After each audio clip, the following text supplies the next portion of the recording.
Okay, my beautiful friends, here we are, you and me together again at last. It's been a long weekend. I miss all of you. I really mean that. When I don't do these videos, let's say because of a 3-day weekend or whatever it might be, I kind of feel weird. Anyway, I enjoy being here, and I am glad you are here as well. So, let's do this. This is my newest segment of Markets, A Look Ahead. I want to talk about a bunch of things with you here, what's going on, what we have to look forward to, what OPEC just decided to do. Won't be a surprise to any of you who follow this blog here. And something very sad. You know, let's start off with this here. So the credit tracking agencies are now saying, this is a phenomenon I believe you and I realize would happen, and we've seen this as of late. More people are taking out loans, borrowing from their credit cards, just to buy groceries. People can't make ends meet. I mean, this is a phenomenon that's been going on for quite a while. It's getting progressively worse here. But you know how great everything is. Ask a single Fed president, ask the Fed chairperson, ask our president. He'll tell you there's no inflation, and American citizens, our economy is booming. Well, I mean, the proof is in our face, and I think we are all well aware of that. But this is a terrible piece of news. And this is a phenomenon that's going to get worse moving forward as people struggle, try to make ends meet. This is mostly previous members of the middle class here who are trying to keep that status, clawing themselves higher by getting themselves deeper in debt here. How long ago did you and I speak about this? We knew this was going to happen. We covered it right here in this video blog. I hope this is not you. Unfortunately, it probably is some of you out here.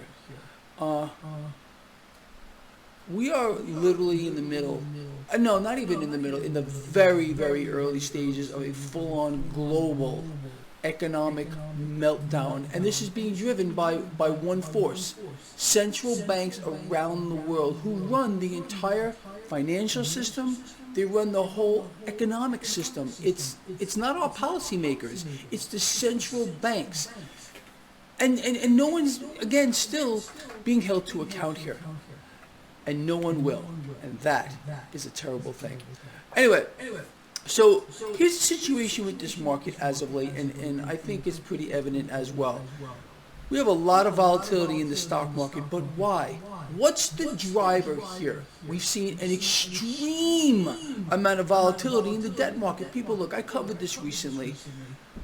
Bond yields, more specifically the 10-year yield, which is the benchmark, is not supposed to be going up and down like a yo-yo like it is as of late. And as that 10-year yield is going up and down like a yo-yo, clearly this is a sign of instability in the debt market. It's pulling the stock market up and down too. And there's also another player here, and you know what I'm about to tell you, I think. It's crude oil. Crude oil, people, how do I say this another way to you? It is the lifeblood of the market. It is the lifeblood of the military-industrial complex. Investment banks leveraged beyond their eyeballs in crude oil, energy. The whole energy sector obviously is dependent on crude. Okay, so we've seen crude oil fall lately. We've seen around $90, $91 a barrel. I'm talking about West Texas Intermediate, which is the one most people watch who follow the market. Now, being that you and I realize crude oil is the lifeblood of the market, supports the financial sector and the energy sector, wouldn't you know it, OPEC just said, hey, you know what we're going to do? We're going to cut production. Of course they are. Again, the market's dependent on it.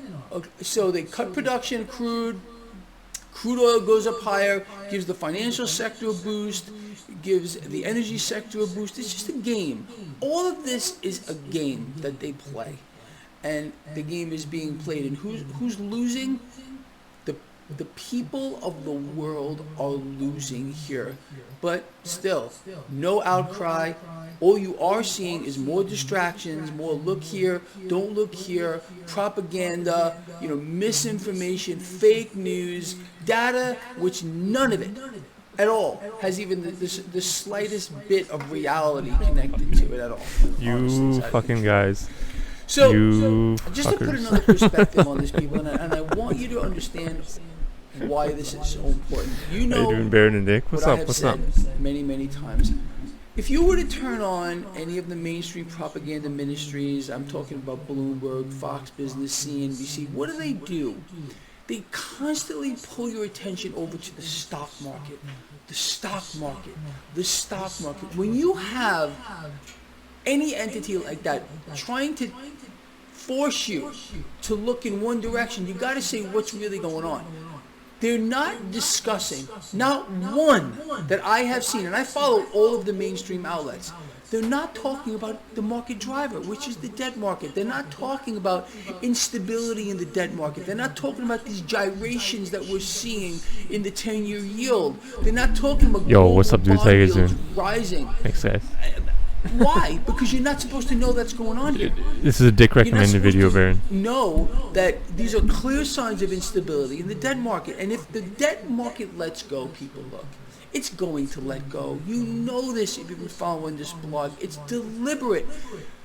Central banks around the world have chosen to do one thing, and that is basically take over the debt market to drive the price action of every single asset. Look, you, me, the Federal Reserve, and anybody with one fraction of a functioning brain cell realizes that every asset class, whatever it might be, derives value from what's happening in the debt market. For example, mortgages, bond yields, all based off of what the 10-year yield is doing here. Interest rates is what I meant to say, off of what the 10-year yield is doing. Okay?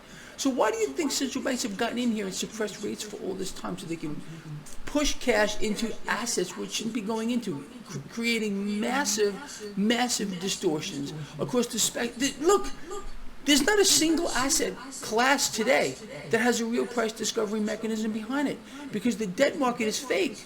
All the action here of central banks, and they're continuing to inflate. Central banks are continuing to inflate. They're continuing to buy the debt. Look, don't take my word for it. The ECB has come out and admitted it. The European Central Bank said they're buying all the debt across the entire Eurozone. Okay? The Federal Reserve has not admitted it, but they're clearly doing it. How does a central bank keep rates low? How do they do it?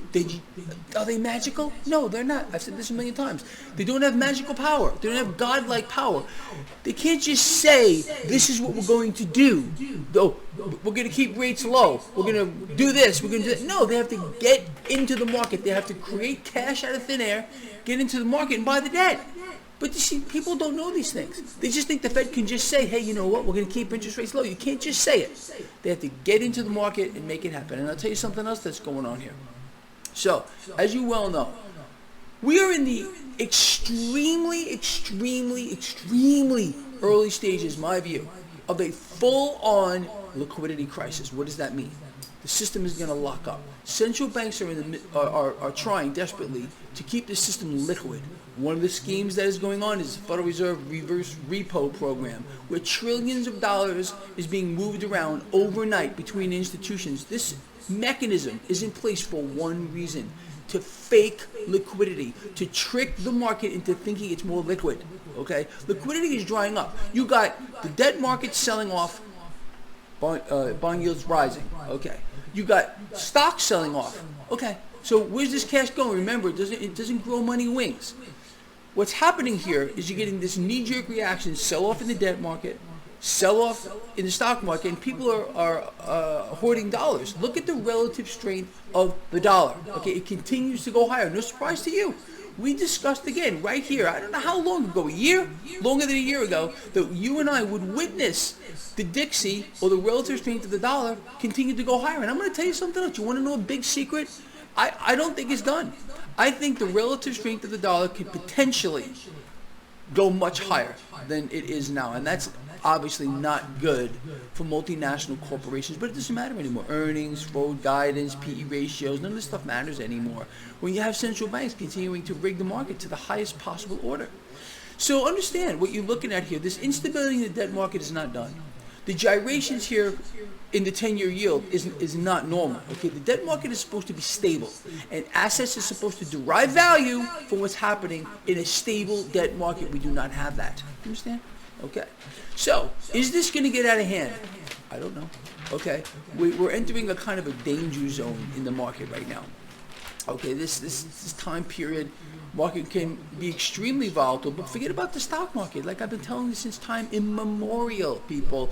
Focus on the debt market, focus on the drivers. I gave you two things to look at. One, the 10-year yield. If you don't understand the 10-year yield, that's fine. I Holy set shit, this up dude, in a neat that's little fucking equation wild, man. called the MMRI, Mannarino Market Risk Indicator. There is a link to it right in the description of this video. I don't charge a dime for this. It's free to anyone who wants to look at it. Just click on that link, takes you right to my website. Scroll down, it's right there. The Mannarino Market Risk Indicator, people, is the best risk indicator based on what's happening in the credit market that's ever been created. I'm telling you right now. I know I created it. I'm really not tooting my own horn, but there's nothing better. It takes the relative strength of the dollar. It uses the 10-year yield, makes a little equation out of it, and comes up with a number. And that number is color-coded. It could not be more simple to just follow the MMRI, and you can see where we're going. A rising MMRI is obviously not good for the market. Okay. In this environment, we want to start to see that come down. We want to see bond yields start to normalize. Now look, 10-year yield could normalize at whatever it might be, 3.25, even 3.29, 3.4. If it's stable, if that number remains stable there, the market is going to be okay with it. But these gyrations in the market are really, Vatican's one of the normal. people with the highest What's getting the stock market metals. rattled. Market participants, you, me included, realize that this instability in the debt market could get grossly out of hand. A massive sell-off in the debt market would wipe out the stock market. And I'm talking about wipe out beyond people's wildest dreams. I mean, you know how this is going to play out. A massive sell-off in that debt market, rate spike, crushes the stock market, and cash doesn't grow money wings. It's going to go into commodities, people. That's my take. That's where I believe it's going to go. I also believe it's going to go into cryptocurrencies. I really do. Bitcoin now is hovering under 20,000. Does it have room to drop? It may. I told you my take on this a long time ago. I wanted to see Bitcoin hold above 21,000 for a sustained period of time. We were unable to do that. So I have yet to buy it again. All right? And I promise to keep all of you on top of this. You're going to know exactly what I'm doing. I will tell you here in this video blog. I will tell you in my free newsletter. Again, link in the description of this video. People, I got your back. I got your back. We're a team, we're a family, okay? This is a global family. What do I got? About 225,000 subs right now. That's a big family. And we got to look out for each other, as always. All right, people, look, I was just writing stuff down here this morning. I think I covered everything I wanted to cover with you. So, please, let me know what you think about this video. Comment here. And I'll see you in the morning. Have a great rest of your day. And that's it.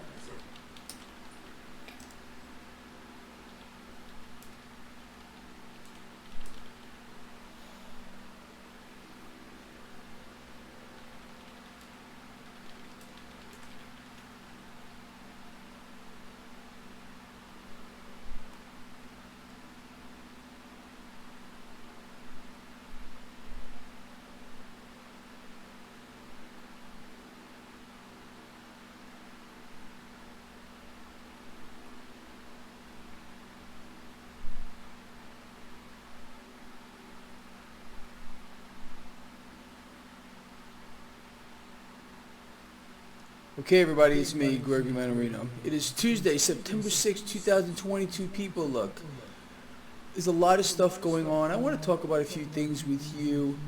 But what we need to keep our eyes on clearly right now is whether or not we're going to gain some stability here in the debt market. That's what this all comes down to. Nothing else really matters here in this environment. But I want to tell you this real quick. I've explained to people for years and years and years, maybe for a decade here, that we are marching into a new system, a completely new system, a new set of rules, a new paradigm, more control, power, consolidated in fewer entities. Okay, we already understand who really runs the show here, people. It's not kings, queens, monarchs, dictators, presidents, Congress. It's the banks. Period. They run the economy. They run the financial system. They are the entities that are responsible for what we're seeing now happen to people worldwide, globally. Surging inflation, people struggling, can't make ends meet here. Look, again, for a decade, I've explained to people that, this is an elimination process. It's an extermination process. An entire class of people are being wiped out. The middle class, we're going back to a feudal system, a two-tier society, extreme haves and extreme have-nots. That's the situation. That's where we're going. So, all this other stuff here is interesting to look at, and it allows you and I to at least attempt to keep ourselves on the right side of the equation, realizing, look, everybody knows that this is going on. All of us, we the people of the world, are slaves to a beast system. That's a fact here. It's an incredible thing to be living today, to realize that the world right now is not what it used to be just a short little while ago here, because there's this hyper bubble in debt which is now threatening to burst. And how do we know it's threatening to burst? There's a lot of ways to tell. Okay. This instability that we're seeing here in the debt market is a huge tell here. The fact that central banks are in here faking liquidity in the market, the Fed's repo program, trillions of dollars moving back and forth between organizations overnight, all this stuff that you know if you've been following this blog. The gyrations in bond yields, this is not normal, okay? Like I've covered with you a million times. That market is supposed to be stable. We're not supposed to be watching that 10-year yield jump up and down like a yo-yo. So, look, you're never going to hear this stuff from the mainstream media. They're not going to tell you where to look or what's going on. They really don't care. They're all reading scripts, these people. You know how it works. They want you looking in one place where you should be looking at something else completely. Again, look, what do? They say, okay, look at the stock market. The Dow Jones Industrial Average, 30 companies. Forget about the broader market and forget about the market driver. They don't want you looking there.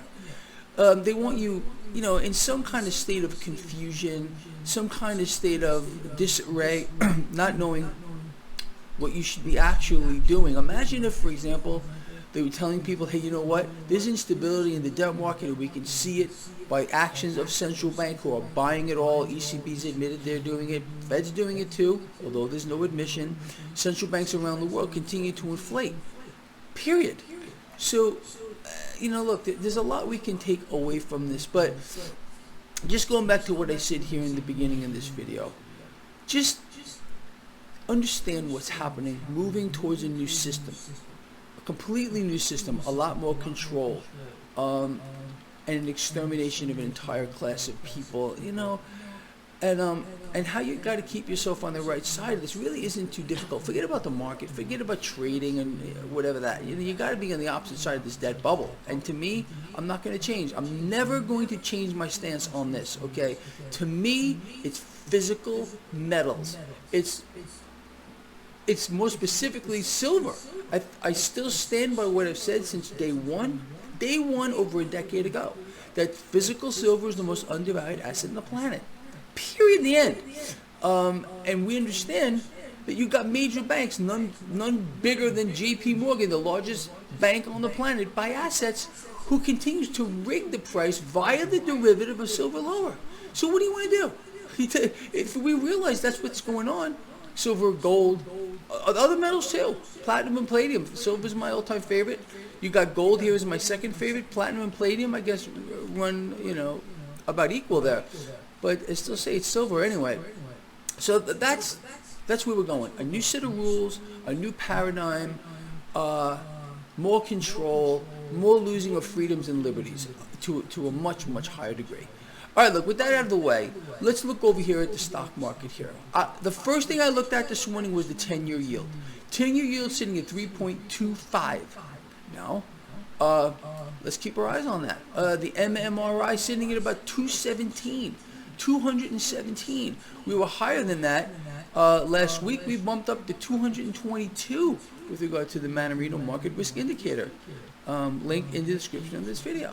I have explained to all of you that we need to see the MMRI and the 10-year yield, well, stabilize. Okay, the 10-year yield, let's focus more on this because I keep getting questions. I'm checking my email box this morning. Let's just throw out a hypothetical here, people. If the 10-year yield were to settle at 3.25, let's just say, just settle here and stop moving around like that, the market would be okay with that. Okay, it's not so much the number, which I've thrown out a million times. It's the pace it's how fast the debt market is selling off. Global bond yields are ballooning. Big sign that things are not good here. Look, the market needs to see some kind of stability. And again, we're in a danger zone. All right, a period of time here, this September, next several months, where the market can be extremely volatile. Yeah, absolutely. But watch the driver. Forget about watching the stock market itself. All right, keep your eye on that 10-year yield. Let's see what happens here. Are we going to continue to see gyrations? Are we going to continue to see a sell-off here in the debt market? Because you know how the system works. It's illiquid. It's insolvent. If debt keeps selling off, well, that's a big problem. That's a big problem. It'll put pressure on the stock market as well. Let's look over at the Dixie here. Okay, this morning, the relative strength of the dollar, or the DXY, we're just knocking on that 110 door. I explained just yesterday that I feel sincerely that the dollar strength still has room to get stronger here. And that'll put pressure on commodities as well if that does occur. And I wouldn't be surprised to see the Dixie go much higher. Okay. In this environment, we need the sell-off here in the debt market, sell-off here in the stock market. You got this threat of instability here. So what's cash doing? It's making its way into the safety of the dollar. The dollar's a safe haven. You're going to be kidding me. It's a unit of debt. It's an unbacked liability being dispersed by a runaway central bank here, who's determined to fulfill their end game, to be the lender and buyer of last resort, to own it all, period. So, on the back of all of this, you got stock futures that are higher this morning. Will they stay that way? In my view, it all depends on what happens with the 10-year yield. The overall yield curve, okay, is the most inverted we have ever seen in history. It's the biggest tell that you could ever imagine that our economy is in free fall. This is a global phenomenon. But we're not going into recession. That's what Janet Yellen said. She said, she doesn't see it. If it does not immediately change course.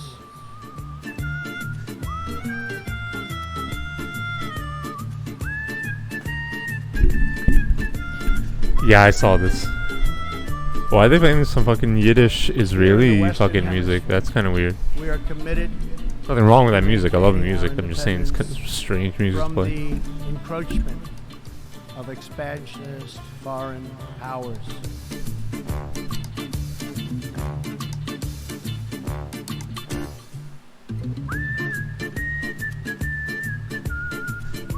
Germany will become totally dependent on Russian energy if it does not immediately change course.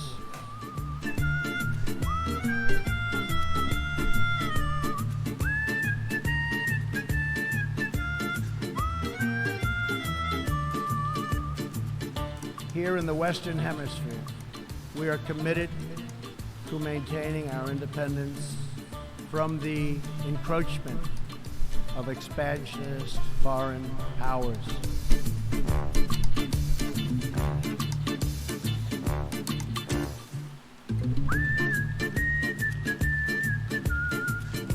Germany will become totally dependent on Russian energy if it does not immediately change course.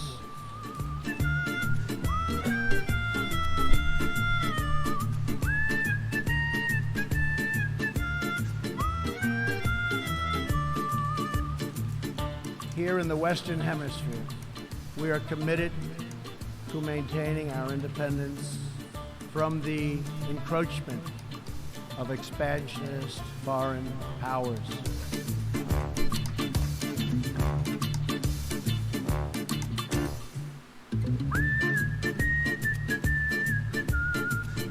Germany will become totally dependent on Russian energy if it does not immediately change course.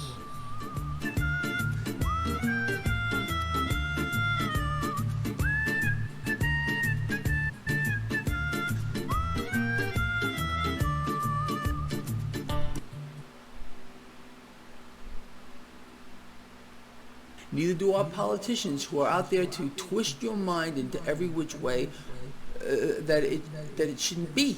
Our president, the imbecile, explaining that we have no inflation. You're kidding me, right? Honestly? But this is what they're selling to people. Again, you can't make this stuff up if you try to. Gold right now is flat. Silver is catching a bid. Bitcoin still hovering around 20,000. Crude oil about flat. We'll see how that affects the market. We know what OPEC just did. They cut production. I mean, like an infinitesimal amount here. It's more like a token cut. But you know how that works too. Crude oil being the lifeblood of the market. If they get crude oil higher, and I believe they will via some mechanism, false flag, refinery fire, bombing, terrorist attack, American airstrike on something, or whatever they got to do to prop up crude, what does that do? That gives the financials or the banks a boost, because the banks are leveraged beyond their eyeballs in crude oil. It'll give the entire energy sector a boost in the market too. But it all depends on that 10-year yield, the debt market as a whole stabilizing. If we continue to see bond yields ballooning around the world, that's a bad sign. I mean, you know this better than anybody. It's the truth. All right, people, look, I think you got it covered. You know what to look for, and I think you know what to do about it, okay? I don't care at all what they're doing, what they want to do to the price of precious metals here. It's the biggest hedge on the face of the earth against the hyper bubble in debt, because you know how it's going to play out. Debt market is going to implode, whether it's going to be now or who knows when. It's going to happen. Global debt is going to balloon. You want to be on the opposite side of that trade. When the debt market implodes, and it's going to, and I say it again, it's going to wipe out the stock market. Cash is just going to move into commodities, people. And we're going to see inflation like you can't possibly believe. I mean, it's going to make what we have now look like, I always say, a walk through Central Park, eating an ice cream cone on the most beautiful spring day you can ever imagine. All right, people, look, like I said, I'm going to let you go. Please comment here, share the video, get it out there. Let me know what you think about all this, and I will see you at the end of the day. Okay, my beautiful friends, here we are. You and me together again at last. It's been a long weekend.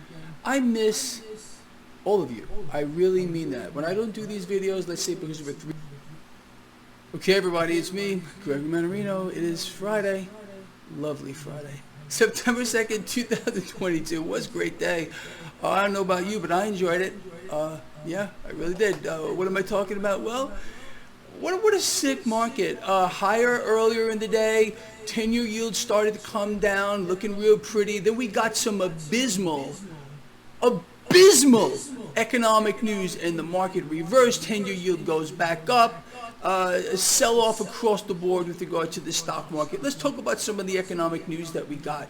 U.S. factory orders plunge, missing the forecast by like miles. Okay, so U.S. factory orders off of a cliff. U.S. job growth cratering. Yeah, I guess, all the talk of we're not going into recession. You remember Janet Yellen? But what is that thing? What is it? Someone define to me what it is, because I don't know. It's not human. But anyway. She has a fan club too, Janet Yellen. So I guarantee you, watch the comments. You're going to see people, Greg, why are you picking on an old lady? Because she wants you to die. You understand? They're just a freak show. Anyway, so yeah, we're not going into recession, but we're in, this is way worse, okay? What we're in now is, it's just the opening act. You all know that. But we are moving into a full-blown, and I mean like you have no idea, depression. And, look, the stock market, all right, is what it is. Goes up and down, backwards and sideways. 10-year yield, bond market is the linchpin to this entire thing. And I'm telling you here and now, the market is worried, just like market participants are, myself included, that this instability in the debt market is going to really get out of hand. Because here's the situation. Once it really gets out of hand, there's no stopping it. And we already understand, you and me, the grand plan is to allow the debt market to freaking implode, take everything with it, wipe out the financial system worldwide as we know it, so they can create the biggest outcry you've ever heard in the history of the world, so they can introduce a new system, period, the end. That's what we have here. That's what we're building up to. The market doesn't like what it's smelling. Plus, we have a 3-day weekend. You know, it was really an interesting day to me in the market. You know, it looked good earlier, like I said. And then this economic news. I mean, it doesn't stop.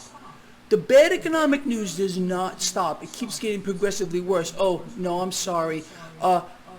They were talking about the Goldilocks jobs number today, but let's see. The unemployment rate goes higher, but it was a Goldilocks number today. How does that work? Maybe you want to let me in on that. People, there is no way. I say this every day. There is no way. Maybe you can. I am not really that creative. I could not make any of this stuff up if I even tried to do it. That's just me. I know there's a lot of you out here are massively creative people. Me? Nah. I'm just kind of a straightforward guy. I look at what's going on, I laugh. Maybe sometimes I cry a little bit. Look, the only reason why I said that is, why do I get upset? Because I realize people are hurting. People are hurting worse than they ever have here. Look, most people today believe we are at least in a recession, if not worse. I want to hear from you. There's question number one. What's your take on the current situation? I mean, forget about what you're being fist-fed, dog shit, cat shit, bird shit, wrapped up in some other kind of monkey pox shit. You know, what do you see? Do you believe that we have no inflation? That's what our president said, you know, the imbecile. I have to say that. It's just a knee-jerk reaction, you know, boom, it just comes out of my mouth. The man he's either retarded or he's an imbecile, a combination of the both. I don't know, or he's just a massive deceiver on an epic scale. You can let me know about that too. But where do you believe we are at? You can answer this in one word: recession, or a couple of words: worse than recession, depression. What do you see going on? I want to hear from you. Okay. So, with that said here, where was I? Just talking about this freak show and the bad economic news that doesn't stop. And it won't stop. And then you got, you know, the propaganda ministry of, oh, it's a Goldilocks number. This number was so great today that the stock market fell across the board. That's how good the numbers were. Make it up. Like I said, make it up. I feel like making a face. Why am I doing this? Because if I don't, I will go nuts. Let me calm down. It helps me. Look, we all have little coping mechanisms. That actually hurt a little bit. That's my little coping mechanism. Look, we all got to freak out from time to time. Don't you think? It keeps you like kind of grounded. It keeps you kind of centered. You know what I mean? But we're never going to give up. And we're never going to surrender to this entire freak show that we have going on. Let's talk about the market real quick. All right, so it was going up and down like a yo-yo today. Okay, whatever. 10-year yield up and down like a yo-yo. Realize what you're seeing. The debt market is supposed to be stable. It's supposed to be stable. You're not supposed to have bond yields wavering all over the place, but now it's become the norm. You're not supposed to see that. This instability in the debt market, very evident to see to anyone who has an eyeball. One eyeball open, okay? So that's what's rattling the markets on top of the bad economic news. It's not going to stop. Not going to stop here, period. Okay, we know that. So you got gold and silver catching a bit today, dollar flat, Bitcoin still about flat, crude oil doing okay here. Okay, that's the story, that's the situation. But going back to what I spoke about this week here, look, you always must have the high ground, people. Whether the debt market is becoming stable right now, which I don't think it is, I really don't, or it's going to just get completely out of hand by design. Just period. That's how it's going to play out. You must be ready for that, people. This is why I'm telling you. Look, I got beat up. If you look at the comments on some of the videos I've made recently, I'm just telling people to be prepared for a worst case scenario. I don't know why that is so troubling to some people. Maybe you can explain that to me. I just want people to be ready for anything that comes down the pike here. Is it wrong to have a stash of non-perishables? Is it wrong to have some cash on hand? Well, some people think, I'm making a big deal out of nothing here. But what's wrong with being ready? I don't understand Based that. on prediction and ready. statistics, you would predict everything he's saying is correct. That last few bailouts and whatever, the miracles, and just not even corrected the initial issue. When So this it's thing go higher, really higher, gets more going, crazy. it's not going to be a slow burn. You're going to see like a 50 basis point jump, more than that, in one day when that debt market starts to assume melt otherwise down. Why? would you, Because be praying everybody for a miracle? runs to the door at the Which has same happened in time. the And past with a regard lot to the with the stock economy. market, If you believe in God. it's very because simple to it understand really how has, this works too. other than 1929, I was What I 1929, sincerely but believe in there's my probably heart no of hearts, and I backup, think if you fail-safe follow this blog, you believe it too. system. This issue with the debt market, it's a Frankenstein monster. It's a Frankenstein monster. And it's going to engulf the world. It's going to swallow the world. Okay, that I think we are on the same page at one point. It's going to lock up the entire system when it implodes.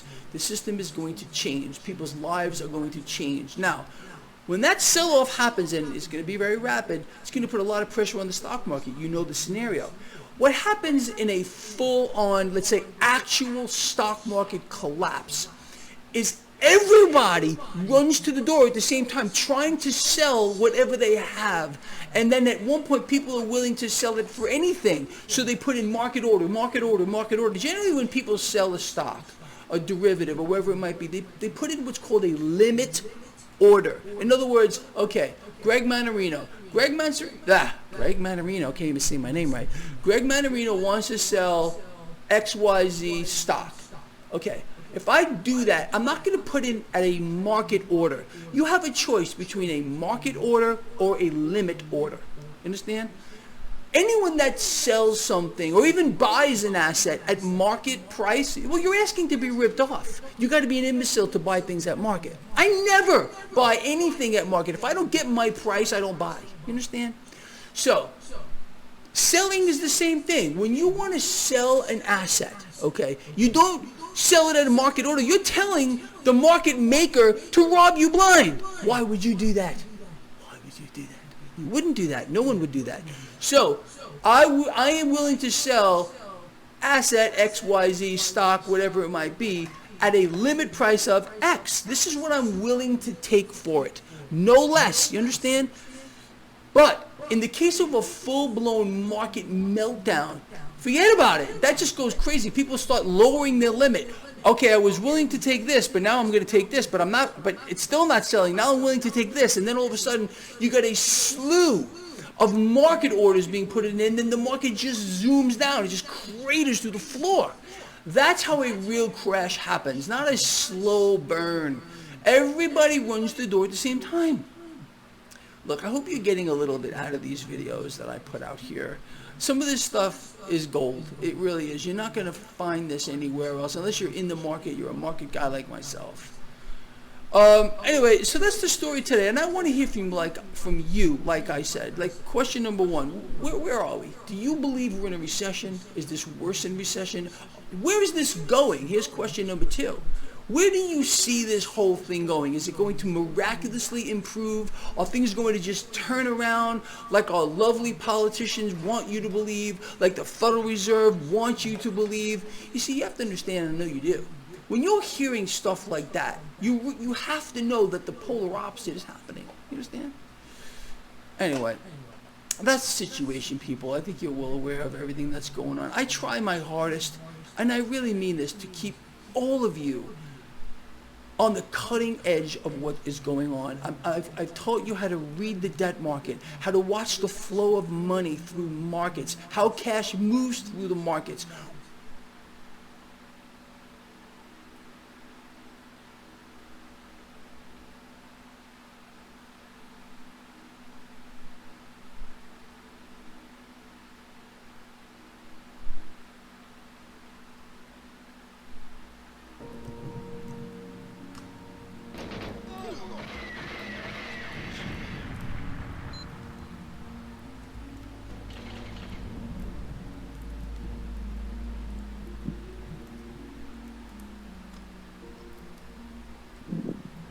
Yeah, I definitely want to hop into some medieval, dude. I figured I fixed the problem, dude. It's not crashing anymore. I definitely have to try medieval run. Literally, the game's not going to crash on the last level, dude.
Amazing.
Oh man, let's go, baby. Look at that. Look at that right there. Yes, that's what I'm talking about. Yes.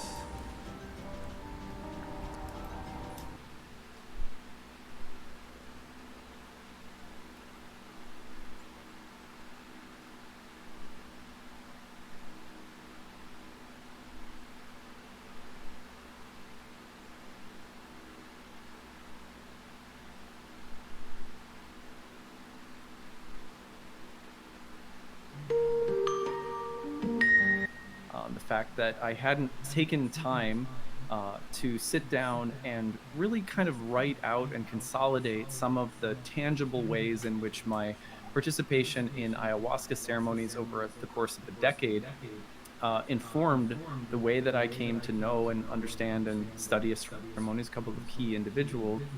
Since Sphere's moon circle begins in January and starting to practice astrology, which an herbalist, that if you work with plants intentionally, that you will develop, they will start communicating with you in your dreams, in altered states, in just little information and little hits and synchronicities. Start working with plants like purposely. They are highly intelligent, and plants will indeed speak to you and are there often to help. I'm not trying to say that there aren't. I mean, just like anything else, there are plants out there that are, that are dangerous. There are plants that are not very nice, but there are many of them who are elders and healers and helpers. And it's like, to my mind, I just look at the world now when I see plants. It's like, oh yeah, those are sentient beings with souls who have wisdom. That's how I see the world now, forever changed because of these ayahuasca experiences. So today I want to talk about an insight that came up. I couldn't narrow it down to just one ceremony, but just an insight that came up through a variety of different ceremonies, which is that the soul is like a plant. The soul is like a plant. Now, if I had to, just basically talk about how this very insight arrived, it came about by realizing through many, many ceremonies, not just one, but many, that the soul is like a plant in a variety of different ways. And because when the plant medicine is in your body in an ayahuasca ceremony, and I'm not the first person to say this, and many people have shared this insight, when the plant medicine is in your body, you get to understand plant intelligence. Like it's like, you don't know what it's like to, I don't know, live in Paris until you hang out with someone who lives in Paris. You don't know what it's like to live in Minnesota or, Mexico City or wherever that might be until you actually hang out there or live there. And then you get to understand the vibe, and you're like, oh, this is what this culture is like, or this is what this place is like. When you take plants into your body in a way that is deliberate for the sake of healing or gnosis, the plants will communicate with you, but they will also, as they are communicating with you, often like people, like literally talking to you in these altered states, the plants will also, it's like you can't help but pick up on the fact that it's a plant, and what are plants like, and what is their intelligence like, and the wisdom that they give is natural to who and what they are. So it's like when plants give you healing in a ceremony, it's coming through the natural experience of what a plant is like, and what defines health or vibrancy or purity or integrity for a plant.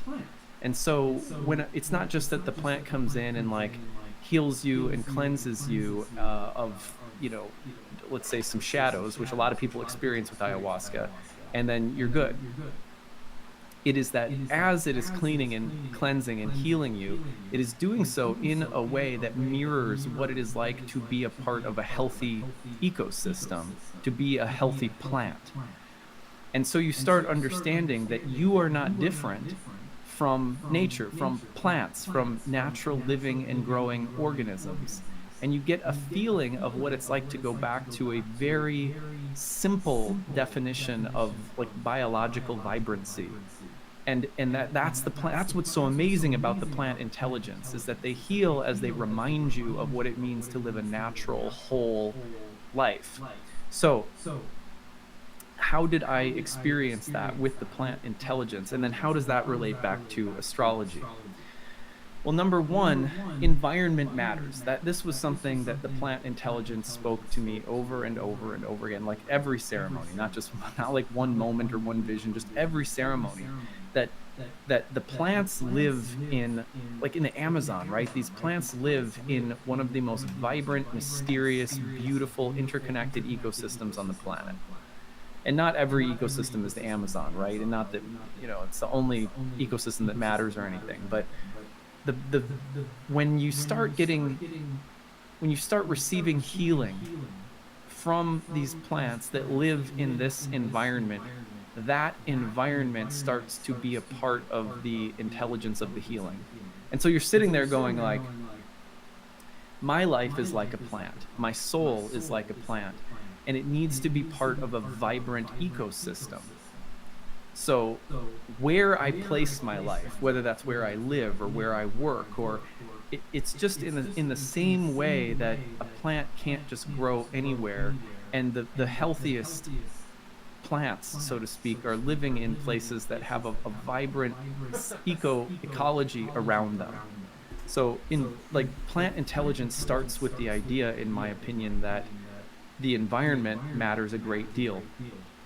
And so a lot of the way that plants heal in ayahuasca ceremonies or otherwise, like even if you're just working with some of the plants we're going to be working with in the Roots and Spheres program, it starts by showing you, like a plant would, what will help you thrive and grow, and what will diminish your life force or, kill the plant off. And it's not showing you based on what you're doing, right or wrong, the moral idea that if I'm doing something good, then I'll be okay. If I'm doing something bad, then I'll be okay. it sort of eliminates that and says, let's start with something more basic, which is, where is your plant placed? Where is the soul, your soul plant? Is it in, what kind of ecology and environment is it in? Is it a healthy one or an unhealthy one? And that has to do with association, with what you're associated with on all different levels. And it starts showing you, you know, how to weed things out of the environment, or maybe more specifically, because weeds play a really beautiful role in ecology too. But like, where should your plant be placed so that it is in the best possible system and circle of life? I hear a lot of people every single day as astrology clients say that they don't feel like they're on their path. And then when we explore that together in readings, it turns out that a lot of it boils down to not feeling like the environment that they're in is conducive or supportive of happiness or some degree of peace or joy. The environment really matters. We are not different from plants. We are not different from trees that need a healthy ecology around us. And there's a lot of dis-ease and unrest and unhealthy stuff in our environments. And you know, these experiences did not make me look around with like a cynical, critical, judging eye, but they made me much more aware of what kind of environment, whether it's in my home or, you know, any level of my life, what it looks and feels like to be in a healthy space, how to create that kind of connection. And that is plant intelligence. Number 2, light and water matter. This is so simple, I'm using this as a metaphor. Plants need very basic things, and some plants need very different amounts of things, and you know, different amounts of shade and light and everything like that. But you know, plants need light, you know, they need water, they need the right soil. There are very, very basic things. These are very basic things that the right environment, along with these things, will create health in a plant. I couldn't believe how simple the insights were that the plant medicine gave me about similar things in my own life, like getting enough sleep every night, because I did not. Turning off, you know, not spending too much time on phones or media right before bed, drinking plenty of water, like lots of water, you know, making sure that I'm not putting lots of toxic thoughts, ideas, or substances into my body. Sobriety came out of these experiences for me, but not because, oh, drinking is bad, but because light and water are good, if that makes sense.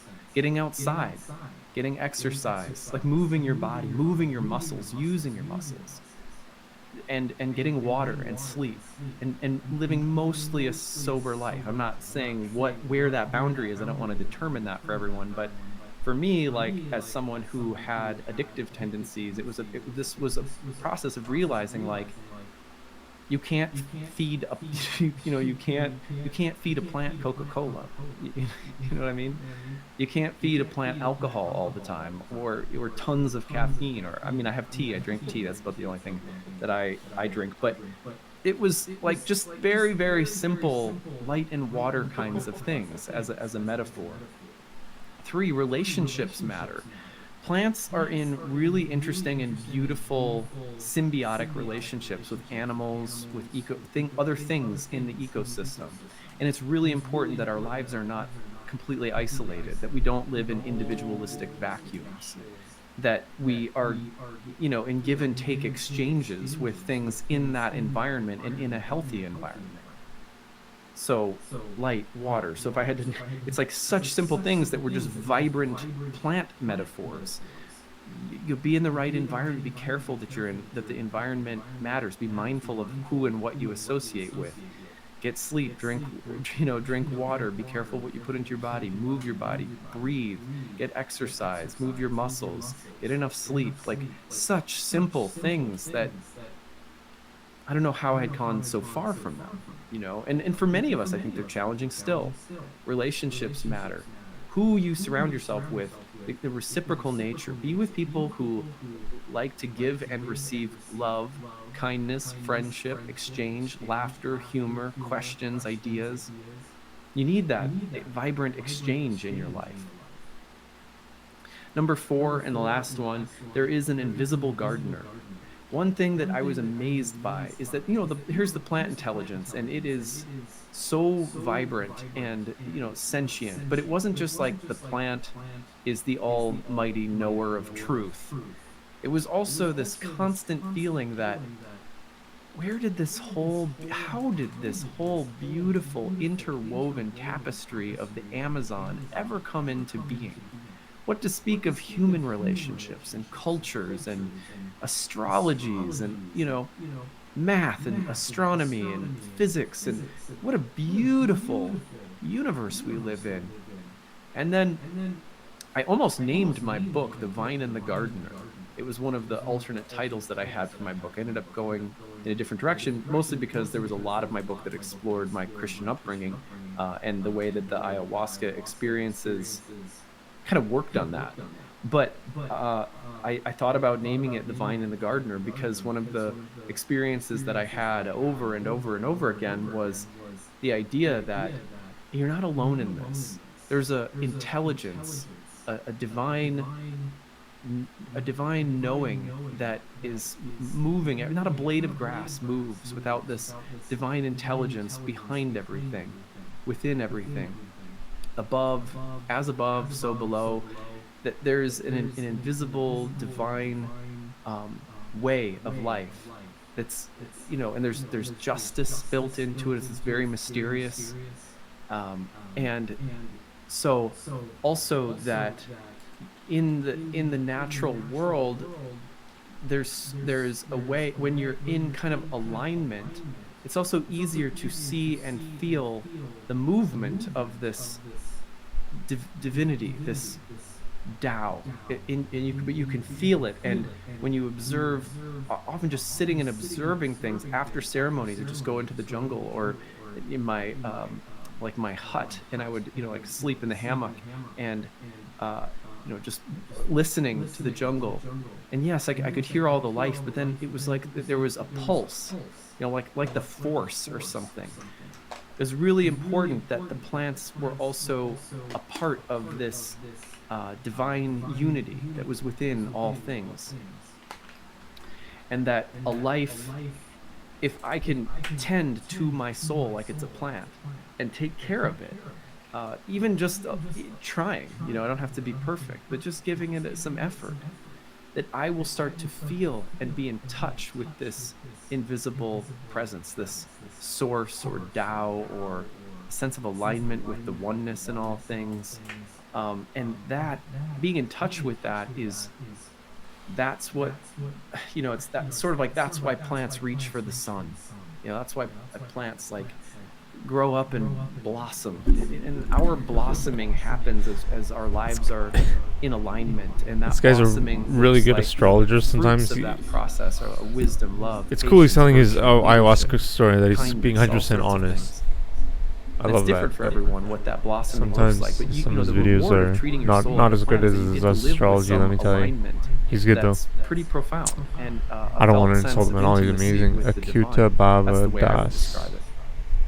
He's really good. Well, this leads to the idea that astrology and plants go together. In all of my ceremonies, some of these insights were well before I even started studying astrology. He's good at making analogies. It is a talent, obviously. I'm sure he's trained in it. Or he makes an analogy, for example, say like Mercury. For example, let's talk about Mercury retrograde. This would be like a traffic jam, delaying you from getting to a concert. And then once you get there, it's busy and hasn't even started yet. And there's like technical issues and just a lot of stress. That's a good analogy. What do we want to watch? There's a couple of really amazing videos that came out. I don't want to watch Uncharted X's new video because that video's a freaking work of art. I don't want to take away views from him. I haven't seen it yet. Where's Graham Hancock?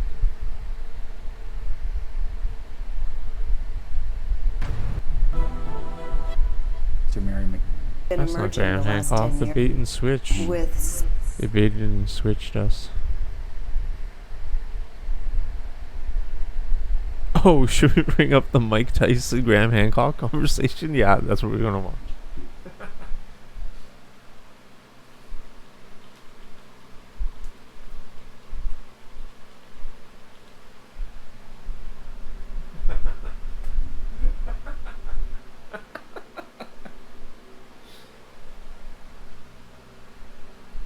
All right, we got the legendary Mike Tyson. We also have internationally acclaimed best-selling author and historian, Mr. Graham Hancock. And we are very excited to be here with you today and ask some questions regarding uncovering the ancient mysteries and forbidden archaeology and ancient esoteric science.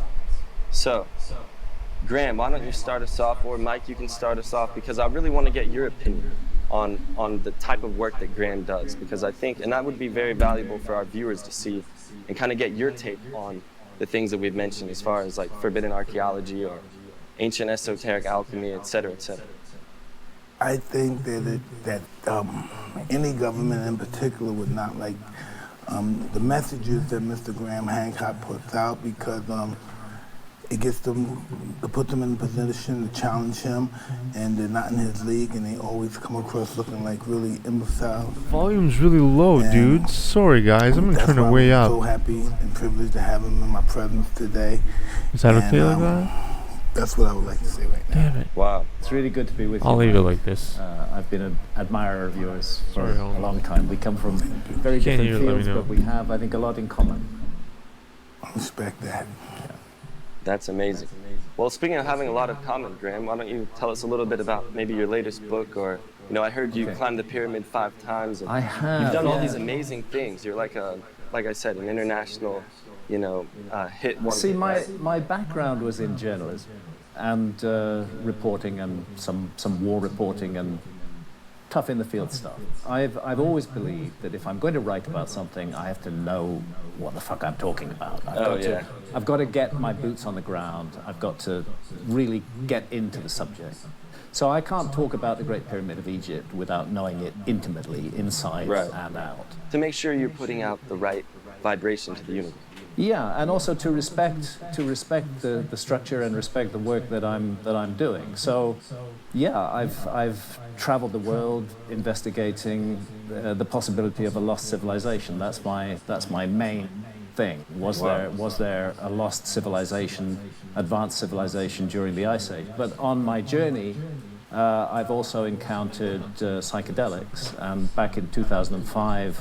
I wrote a book that was very much focused on psychedelics called Supernatural. It's just been reissued under the title Visionary, with some material that was previously deleted, restored to it. Now, I had not had a psychedelic experience since 1974, and I'd only had one, and that was Sometimes that's all you need. That was with LSD, and that was at a festival in the UK, and it was one of the most amazing, extraordinary experiences of my life. But it was so powerful that I got cowardly about it, and I thought, supposing that went the other way, what would happen to me then? And for many years I didn't take any psychedelics at all because of that fear. But then I came to write this book, which is really about a turning point in the human story. I think psychedelics played a huge role in making us what we are. And obviously I couldn't write that book without taking psychedelics, and specifically without going down to the Amazon rainforest and sitting with shamans and drinking the visionary brew, ayahuasca, with them. So it started out for me as a research project, but it became a life-changing activity. I would say that my life has been transformed since I encountered psychedelics, and it's a great mystery as why do psychedelics make us question ourselves and look deep into our own hearts and find out who and what we are. They're teachers, these medicines, these plant medicines. They are. What do you think about that, Mike? How it kind of removes the ego and allows you to see the veil behind the curtain. I always call it the food of the gods. Yeah. That's what Terence McKenna said as well. Food of the gods. There's no doubt about this. Sometimes when I see Mr. Graham, I want to say more than what's the deal with us? Who are we? Who am I? That's the big question. And who's my 10th or my 20th grandparent? Yeah. I said, who am I? Why do I exist? Yes. Why did I have to go through all that bullshit just to get to here? Why did I have to think that I was going to fail all those times just to believe get here to become a great believer of myself? And that question, who am I, is a question that our society discourages us from asking. Our society just wants us to be passive consumers and producers, of course, contributing to the economy, but not really asking the fundamental questions: why am I here? What is the universe has given me this incredible gift of life. I'm alive. I'm in a body. I can interact. I have senses. But I didn't ask for it. How do you know that? Maybe you did ask for it. Maybe in a previous life you did ask for it. Maybe you're right. But I don't feel this moment. This is what I say. Why did God create me to make me afraid of dying? Or do he makes me to come to the level and realize that dying is not dying, but living. Yes. I don't know how does that happen. Do you fear death? I don't know if I fear death or not, but I don't cling to life. I don't cling to life. You don't cling to life, yeah.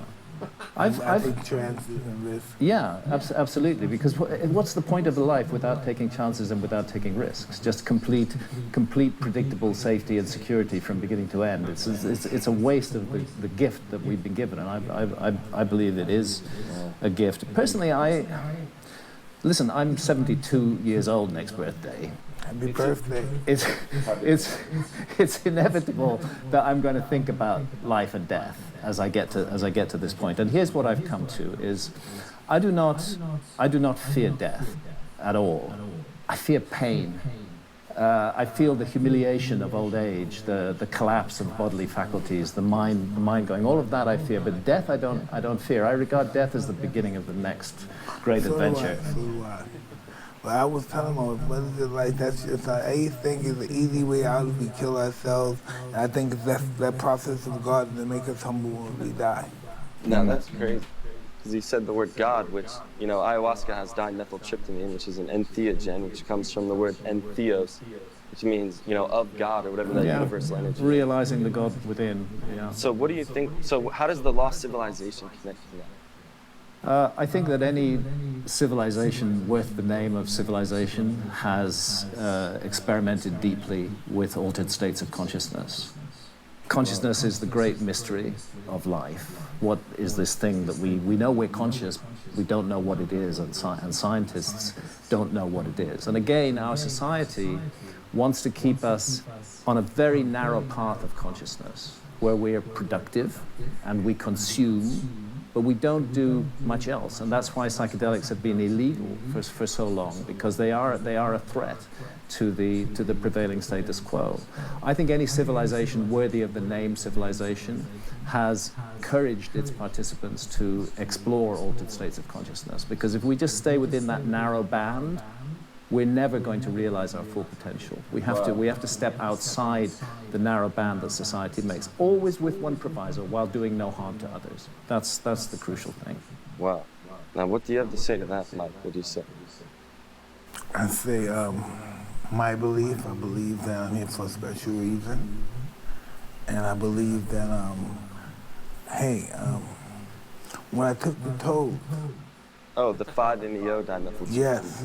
I took the toll. I did it around 75 times. And I had all different experiences. I can't understand this guy, man. I can't do it. The subtitles? Would change and be better. And I haven't drank and smoked and cocaine or did anything, liquor or anything in 5 years. It made me a better person. I love you, Mike. I love you, man. Believe Mike. that I can fight again. And so I had everyone. I love everybody. But I love you, Mike. I started going into entrepreneurship, and it's just going off the roof. I'm selling these mic bikes just in general. I'm just telling you, and I can't keep them on the shelf. They're blowing up. I just don't have enough. It's just you don't have enough workers to put it together to sell it. So the 5-MeO experience unleashed some kind of creative potential within you that you had perhaps not seen before? When I first took this, I was 100 pounds early. I lost 100 pounds in 3.5, close to 4 months. Right. And I went and fought somebody, and I broke the record for that year on the record for who made the most money and pay-per-view. and everything's just been going great. I'm accomplishing all my goals, else I'm on the threshold to them. Yeah. And I believe life comes from, I don't know, a connection of adversities that I overcome. That's what it's all about. It's about overcoming adversity, not running away from it. Have you ever had an utterly terrifying experience on a psychedelic? Yeah. Tell me about it. Well, I went in there with a bad attitude and I saw a monster. Yeah. Oh no. Yeah. He checked me. I must have thought I was a bad guy, so he checked me. So I must have been screaming and crying. They were telling me, no, no. And so that was a bad experience. Yeah, I thought it was a badass, and I ran into a real badass. I've had a few scary experiences with psychedelics in the Amazon rainforest. Because different parts of the world have different potencies. Oh, different potencies. Yeah, different parts of the world. What happened with me, the one experience that I look back on and really regret was with ayahuasca. I'm sitting in the Amazon rainforest. I'm sitting on a bench outside a little hut. I've drunk the brew, I've had the vomiting, I've had a bit of the diarrhea. The farting and all that stuff. All of that shit. Don't tell them about the birch and the fart.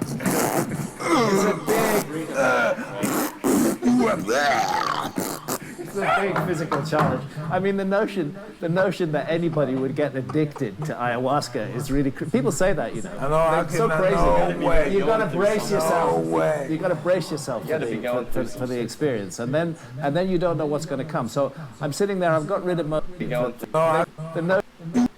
I've had the vomit. It's a big.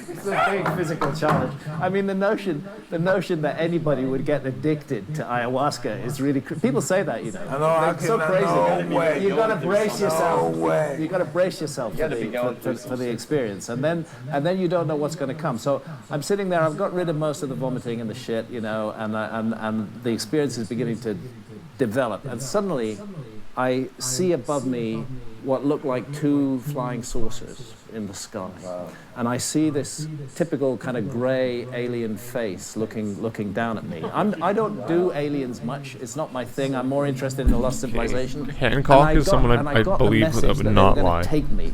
I was going to be abducted. And at that moment, what I should have done was said, yes, take me. But what I did instead was I opened my eyes and I said, no. And I never saw those guys again. And I regret that cowardice because I was scared stiff and I didn't want to take the journey, and I should. Wow, that's amazing. I just know I like those journeys. That's why I did it so many times. You've done 70 times with 5-MeO. Yeah, close to 70, yeah. Wow. I do them 3 times a day, 4 times a day. 3 or 4 times a day. Yeah. That's a big commitment. I would say with ayahuasca, I've probably had 75 sessions with ayahuasca, NMDMT, maybe 20 sessions, never done the toad. How old were you when you took your first dose? Well, see, like I say, the first psychedelic experience was at the age of 24 in 1974 in England. And it was an amazing experience, but then I stayed off. And it wasn't until 2003, when I was 53 years old, that I really engaged with psychedelics. What caused you to do that? What caused me to do it was I had a book to write. I had been working on the lost civilization issue for years. I felt that I'd done that.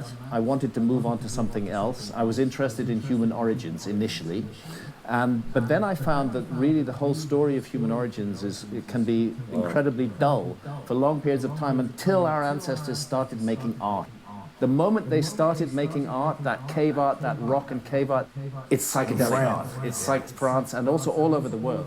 It's psychedelic art for sure. Where else do you encounter entities that are part animal, part human, part bird, part man? And written that well.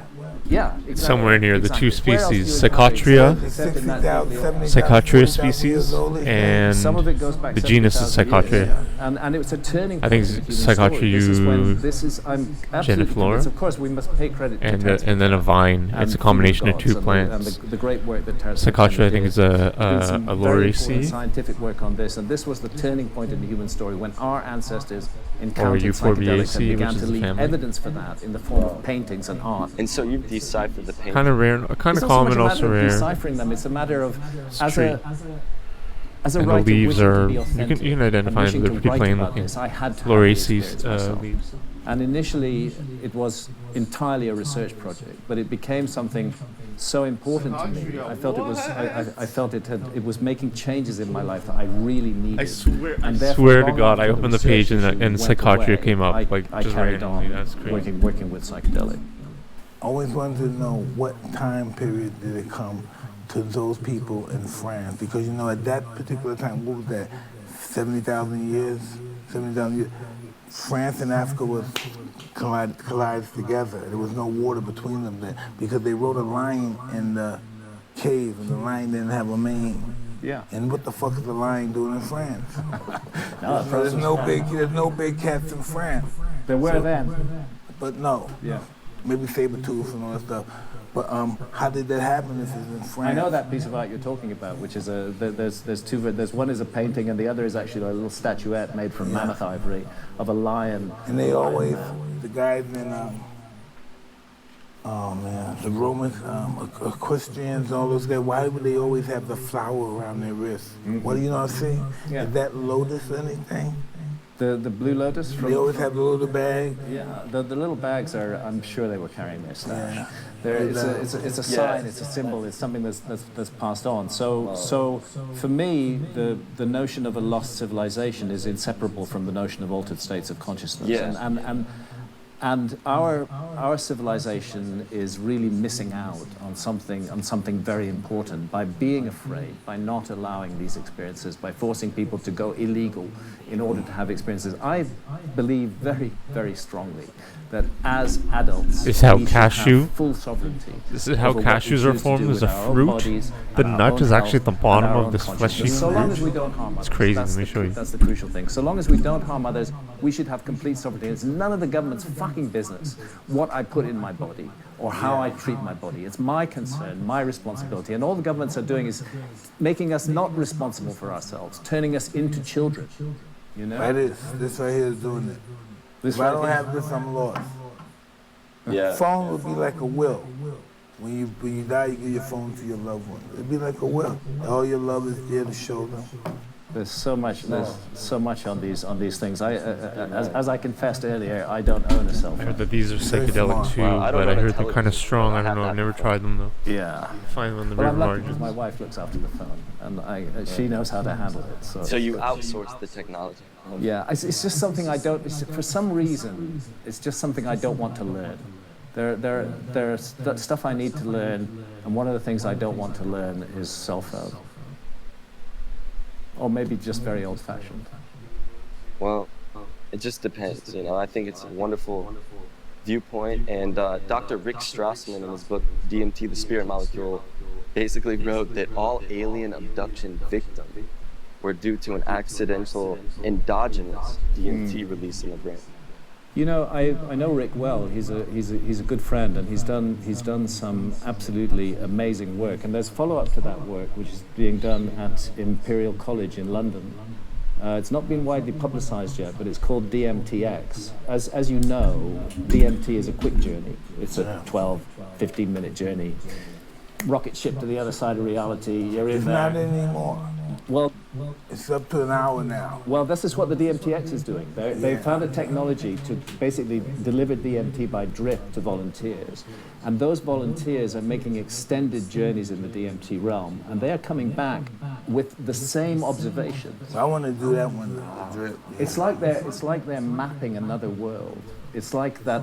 This is not just a fantasy of the brain, because all these different individuals who are not comparing notes are encountering the same entities, and the project seems to be to create a map of this other world. And this is What real is it that they're exploration. taking? Like, what is it that they're taking? They're taking NN-DMT, not the toad, but the normal DMT, but they're taking it in a form which constantly delivers it straight into the bloodstream, so it doesn't wear off.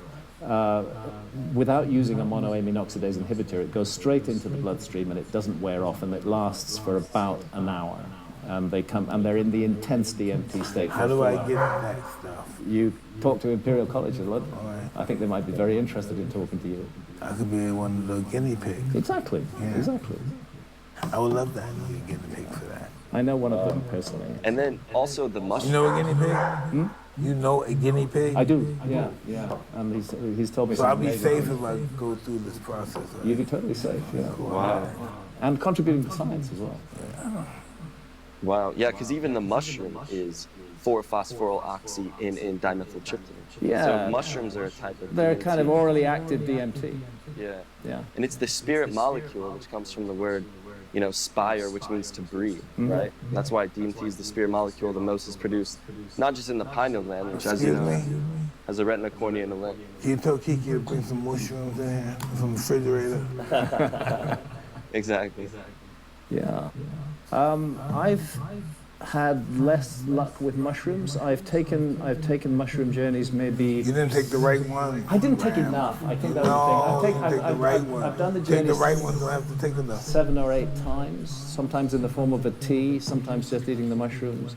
I microdose psilocybin straight from the mushrooms, but I've never had that big kind of jump into a completely convincing alternative reality with mushrooms. And I know that it's either not the right mushroom or not the right dose. You didn't Or need both. enough. Yeah.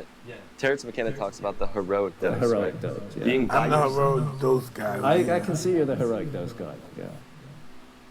I love there's a name for that. Fuck! I'm not no fucking maniac or savage, right? The hero dose. I'm the hero dose, right? That's what it's called? Well, again, it's the way you live your life. It's the way you take life by the throat and live it. Yeah, it is. And it has so much influence on our culture, psychedelics. Well, again, this is something that the powers that be in our society would like us not to know. But snake venom is the biggest thing in China right now. I heard that, but I don't quite understand it. Oh yeah. Well, look at that. Wow. Hey, excuse me, brother. Hello, Dre. Can you get the ones out the refrigerator, these ones? The ones that were in the freezer. Was this in the freezer? Look the freezer in the kitchen. What type of, this is psilocybe what? Mushrooms. But which one, which type? Cubensis, what are they? They're huge. They look like coupons. No, I think they're penis envy, no. Penis envy. They're certainly not Liberty Caps anyway. Listen, this is They're not Amanita muscaria. Oh, shucka, baby. Wow. Oh, shit. This is a beautiful thing. Oh, it's gonna be beautiful if you take a couple of these. Okay. Mr. Graham, sir. That name Hancock, that's a powerful name. It's interesting. In America, it's a very known name because John Hancock. Hancock's signatory. In Britain, it's less well known, but I've tracked it down a little bit. I know where it comes from. Okay. That's a little lightweight macro. You're gonna have some as well. Oh, I'm right here, brother. Look, hey, Okay. break it down, blow and break it down. So this is psilocybin chocolate. That's good. The good stuff. Well, there's another one, brother. Oh, I love you. You keep chopping. Keep chopping. Suck with the white, juicy, what do you call that stuff again? Saliva. So how many grams of psilocybin have I just consumed? Usually it's typically Three a gram pieces. per- Just 3 gram pieces. per little hit. 3 pieces. So 3 pieces Well, before it could be less though. Sometimes half a gram, depending on. That's volume. So 1 you- gram. 1 gram. in the 3 pieces, or 1 gram in each piece. Hey, 1 gram in each piece? Okay. So I've just committed to a gentle journey. Interesting. So I love. Listen. I've heard that it might be very helpful for migraines. It's the reason that I'm microdosing psilocybin now. Well, I suffer from migraines. It's a curse of my life. Really? Constant. I never had one in my life. You're a very lucky man. I didn't know it was one. They started when I was 19 after I'd had a massive electric shock, and they've just continued, and they've got worse and worse and worse as I've got older. Not better and better and better. I'm taking all kind of meds for them. It's driving me nuts. I hate it. You're a guinea pig, huh? I kind of guinea pig, yeah. But if I had one request for the universe, it would be, please, can I have the rest of my days without migraines? Because they're very miserable, horrible, painful. When I was a young kid, like 10, 9, they used to give me Thorazine. Thorazine. You know what Thorazine is in America? Thorazine? Yeah. Tell me about it. It keeps guys acting Hi, Dad. I love you. I love you. I love you, Graham. Love you, Mike. Mike, as a boxer, you obviously got hit in the head a lot. No, You never got headaches? No, never from boxing. Oh, no, Lynn Foods give me a fucking headache and it busted. Yeah, I had some headaches. Yeah. But not from boxing? From boxing, yeah. Yeah. But you know what's interesting about me? The doctor checked that I'm a human being that has my skull is thicker than most human beings. Useful in your trade. Yeah, I'm born that way. I'll never have what's that stuff called again? When you get older, start losing. Alzheimer's? Yeah, I'll never catch that. Dementia. But he said you're never gonna catch that. But I see an anger spot that flares up. And he said I have an anger problem. I said, how can you tell? And they could tell the part of the brain with anger that how it flares up. It's interesting you say that, because that is something I have as well. I have an anger problem, and I'm still struggling with it. I have a tendency to get suddenly very, very, very angry. And sometimes with the person I love most, my wife Santa, I show that anger, and then I spend the next week regretting it massively. Join the fucking club, okay? Yeah. You should get jackets. Make our wife miserable, then the next day we kiss their ass. Yes. Class, give them my money. Oh shit, baby, take it all, baby. My wife doesn't want them. I'm off in the cars. Me and Coach need another house, baby. Don't need another. You sure I love you, baby? But she's just very humble. She don't take enough. I do that all the time. I'm always saying, baby, I'm sorry. Yeah, me my too. name should be sorry. Me too. Sorry. So it's getting that demon of anger under control. But the ideal of it is, yeah, we have the anger, but we're misdirected. We're directed at the people we love. Yeah. That's because we don't like ourselves. Okay. By hurting the people that we love the most, that's the most we can hurt ourselves besides suicide. This is true. That's a very interesting Anybody point. else do to her what you do to her, you'll kill them. Yeah. No, keep it real. Yeah. Anybody do to my wife what I do to my wife, fucking blow his fucking brains out. Yeah. Yeah, well, there's something wrong with us. I know. Yeah. This is how we define our love. Our love is deep and forget it. You know. Powerful energy. Never underestimate a pussy with boyfriend or husband. Don't do it. Is that what mushrooms have taught you? Yeah. No, the 48 powers of the Lord taught me that. Dang. What mushroom told me is true. Have you read that? I haven't read that. What's the 50th law? It's the one that 50 Cent did with Robert Greene. You know On what? the 50th law. It's like a new book. If anybody can make their laws, but will their law inspire you? You know what I mean? How much did that book sell? If it sold enough book to inspire enough people, then they hit the jackpot. That's what it's all about. How many people can we help from inspiration? Because all of us doesn't have money. You know, all of us don't have money, and all of us are not as generous as we should be. Sharing inspiration is a worthy thing to do. It's not like inspiration. I was in a facility for kids because when I was a kid, I was a criminal. My life was criminal, all criminal. Everyone I hung out with criminals. Their mothers and fathers were criminals. And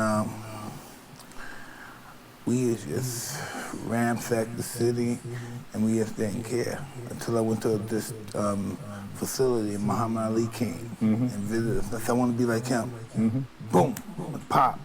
That fucking What What's age was that that? called? Yeah, what's that shit you call? You're asking for the manifestation. So I want to be like that. I went to another facility where they had boxing at. I started boxing with this guy. I got real good. He taught me, introduced me to custom models and take me further. Boom, and I'm here with y'all talking now. After making so many hundreds of millions of dollars and shit. Now I'm here talking to your guys. I never had shit in my life. I never went to school. I always lived in the abandoned buildings with my family. We used to stay in the street. My family begged for money. Yeah. But you're a self-made man. But you had inspiration. You had. Yeah, I used to always faith. He didn't have to see, he didn't see me. I used to, wow, I want to be like him. And at some point, intense discipline entered into your Oh, life. absolutely. I won't eat. Sometimes, if I have to make weight, I won't eat for 20 days. Sometimes when I used to, after my fight, sometimes when I wasn't fighting the regular, 20 fights a year or something like that, I would gain a lot of weight. My family, I gained like 70 pounds. I have to lose 70 pounds in 90 days. That's a fair achievement. Yeah. So I was just extremer. That's why I was successful, and that's why I was a failure in some things. Yeah, I think discipline is fundamental to any kind of success. Discipline is our destiny. By the way we prepare our discipline is how far we're going to go in our destiny. Yeah. You know, it's crazy. It's been said self-discipline is the closest thing you could have to a wish-granting fairy godmother. As long as you know how to use it correctly. It's like having a genie in a magic lamp. Yeah. If you know how to rub the lamp correctly, if you know how to use it, you can achieve anything your heart desires. Yeah, it's also a matter of what you apply that discipline to. Yeah, I mean, you don't want to be disciplined all the time. You want to have some fun as well. Well, discipline is doing what you hate to do, but doing it like you love it. Exactly. Yeah, that needs to be written down. Yeah, that's a good line, definitely. The man that has discipline is the man that conquers himself. Yes. The name of this game of life is conquering yourself. Yeah. It's so true. By conquering yourself, you have to have the will. You have to have the will to die. Because by conquering yourself, to conquer your old self, he has to die. Sometimes you have to die with him. But you come back a clean soul. See, coming back to your point at the beginning is why am I here? Why are we here? What is this? What is this for? Actually, the truth is nobody knows the answer to that question. We're only got theories. My theory is that this is, I call it a theater of experience. We're born into this life. Part of the deal is you forget. I do believe in past lives. I think we've had lives before. And why would the universe invest in the creation of something so majestic as planet Earth without a purpose to it? There has to be a purpose to it, and it's a purpose for the soul to learn and to grow and to develop, and to make mistakes and to take responsibility for mistakes and to grow and to develop. That's the opportunity. Or for people to learn from their mistakes. From their own mistakes. Yeah. No, not people that learn from people that passed away from making the bad decisions. We can also learn from others. Yeah. It's a whole full-on learning experience. I was talking about the anti-hero too. You can learn from him. The anti-hero. Yeah, the anti-mentor is what my friend says. Yeah, anti-mentor. I like What that. not to do. Yeah, I like that. Anti-mentor. You know, Thomas Edison said I was bound to be successful, because I simply wasn't afraid of, stopping trying. So. I was bound to be successful because I had a wandering mind. Wandering mind. He said I simply ran out of ways that didn't work. That's a very powerful yet simple statement. Usually the simplicity is complexity. I ran out of ways that did not work. I ran out of ways that did not Work. Okay. That's an interesting line. Yeah. Self-discipline. And also, there has to be room in life for joy. Hey, no joy is right now. Joy is our smiles. Yeah. It's, happiness is in moments. Yeah. Moments is happiness. Boy, we're getting deep and philosophical here. Yeah. Well, it is. Most of us don't have a smile on our face until the moment calls us for it. But the thing is, though, yeah, you're absolutely right. Just a flick of the finger, that's life. Because Just a flick of the finger. Yeah. There and gone. So fast. So fast. This is something now approaching 72, when I do talk to younger people, I try to remind them. For me, when I was 30, it's yesterday. It's literally yesterday. It doesn't feel like a long time ago. It doesn't feel like 42 years ago. It feels like yesterday. And life passes so fast, just shoots by. Let's not waste a second of it. Let's use every second for something worthwhile and for something that we learn from. We do have enough time for life. We just have to know how to pretty much navigate the time. This is true. This is true. It's enough time. Life is enough time. That's good. For everything we want, you just have to know how to navigate the time. It used to be said that the span of a human life was 70 years and 10. That's 70. Well, people are living older now. And people are living older because their will is stronger. Their will is strong, yeah. The only reason why. Yeah. And presumably life is worth living. To some people. Yeah, yeah. Not everyone. We can say most of the people. Yeah, see, for me... What's that suicide rate for the people that like living? Suicide, this is another subject, isn't it? Mm-hmm. But I'm just saying, you said some people are not happy for living. Yeah. Life means nothing to some people. Yeah. And other people's life means nothing to them too. Yeah, yeah. It's a gift. We have to choose what to do with it. I can envisage a situation in my elder years when I'm frail and incompetent and not able to look after myself, where I might choose suicide. I was talking to my wife about that. She said, "You're not going." Damn, was that a quote? One of the quotes? I missed that one, man. What's that My called? wrist? I don't know what's wrong with my wrist, man. It's weak. I said, "Baby, I Doesn't even hurt. I don't know what's going on. I can't defend you or anything like that. Can't take care of the kids anymore." Kind of depressing subject, but again, it's about. That must make it depression, but you have to know that we'll see the beginning of another life. Yeah, I believe that. We come back. We live again. We incorporate the lessons that we've learned. I've said to my wife, if I get to the point where I can't function anymore, where I can't wipe my own ass, where I can't wash myself, put me away. Give me a big dose. Well, you've never been in that situation before. You may have to ask wife, and you might think like this. Sounds like a really good conversation. Somebody wipe my ass. I'm not too ashamed. Yeah, I'm not gonna try a bench press until my wrist is feeling better. I'll try other stuff around first until it warms up. So how can I be mad at her? She's been doing this for 5 years. Yeah, yeah. So you take life as it's giving you life on life terms, and next thing you know, hey, tell Susie to come visit. Hey, bring the grandkids too. You know what I mean? You would have to deal with the route going to die with dignity. That's what all this stuff is about, dying with dignity. All of this psychedelic shit, all of this is about death. All of it comes down to death. So all of this stuff comes down to death and handling it with dignity. Death is the point of life. Yes. It's the beginning of life. It's the beginning of life. I firmly believe that. Can't prove it, but I firmly believe it. Mike, you have an interest in history. Why? What interests you about history, and what sort of history are you interested in?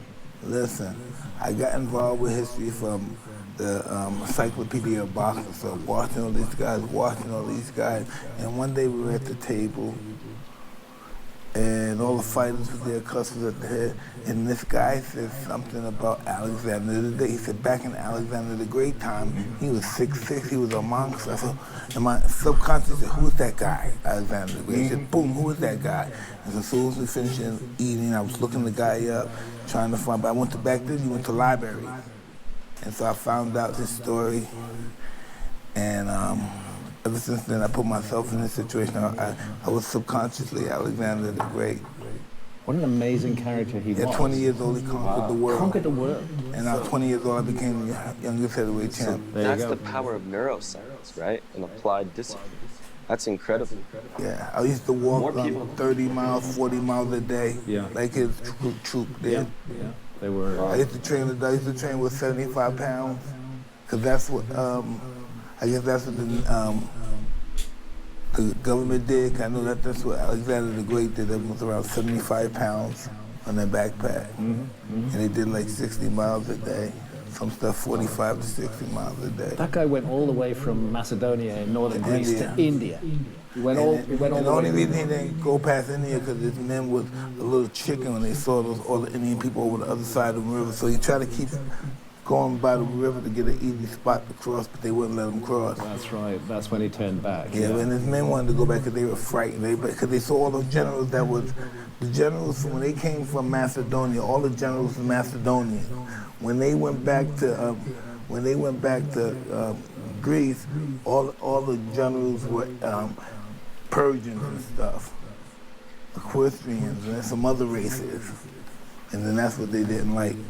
And here's the thing about Alexander the Great. Another place he went to was Egypt. Yeah. And the city of Alexandria is named after him. Yes. And he installed a Greek dynasty in Egypt, which was the Ptolemaic dynasty. Yeah. Queen of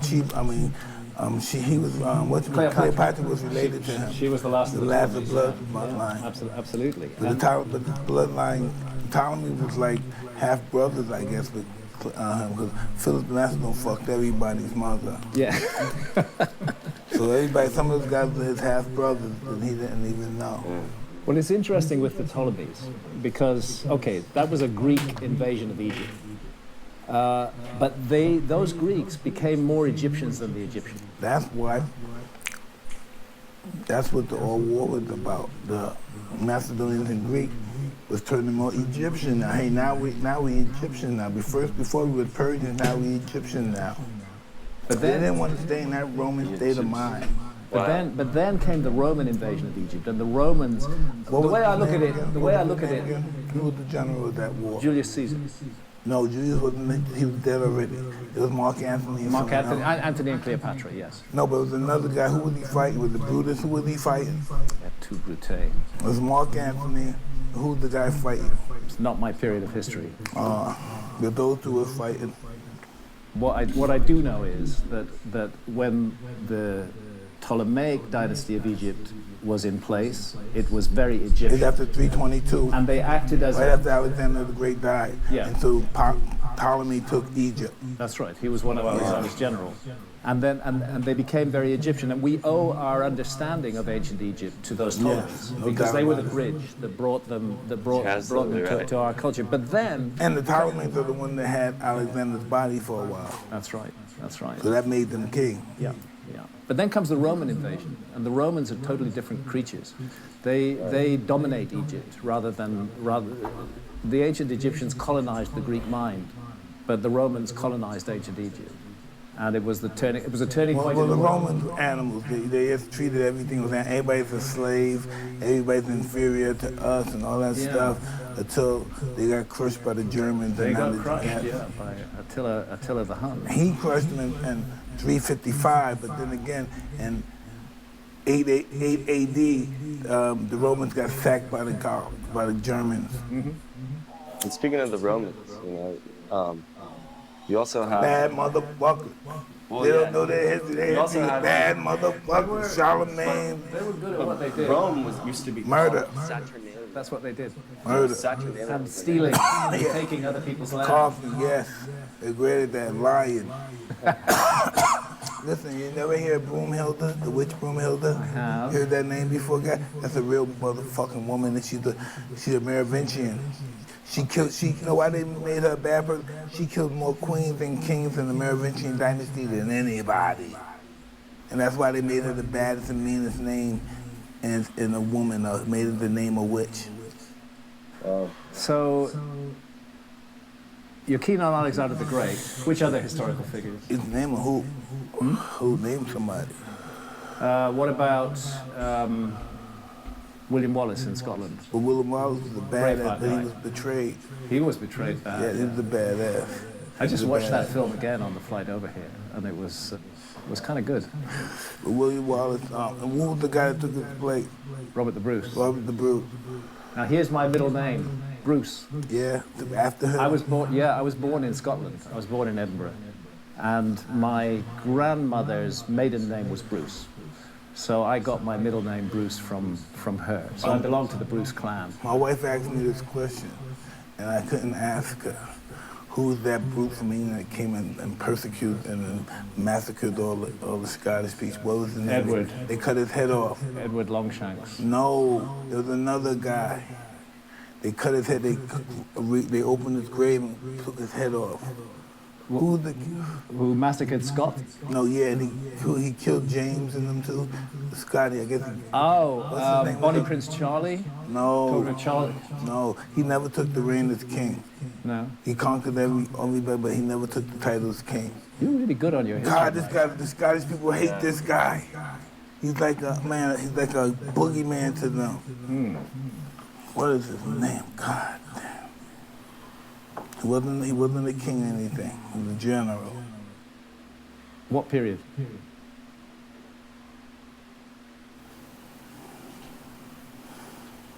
I want to say sometime in the 15th or 16th. 1600s, yeah. Yeah. Oh, his name was Oliver Cromwell? Yes, him. Yes, Yeah, that's the they man. dug him up and cut his head out. That was when Britain tried to become a republic. Yes, yes. He did a lot of dirt. He's an evil, like he's known as an evil man. He was an evil and really boring guy. Yeah. That's why so many people don't know about him. Yeah. Scottish. He just wanted to impose this rigid, boring structure on He society. wasn't flashy, charismatic, or anything. He was like brutish. Oliver Cromwell. That's the guy. Britain's one attempt to become a republic.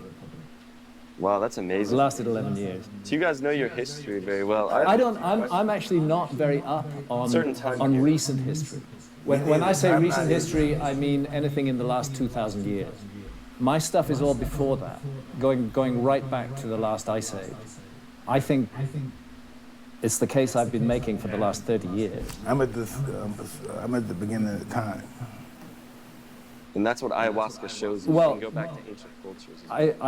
The case that I've been making and that I'm probably best known for is that I believe that we're missing a chapter of the human story. We're missing a chapter, and that's why I call us a species without human race. Yeah, a chapter of the human race. The Yeah. whole thing is missing, and that's why we're so fucking disoriented and confused, because our own past has been edited. And we out. also think we're good looking. We're monsters compared to the aliens. Well, they call them aliens that were here before. Right. You know. As to aliens, once again, we come to the issue of DMT.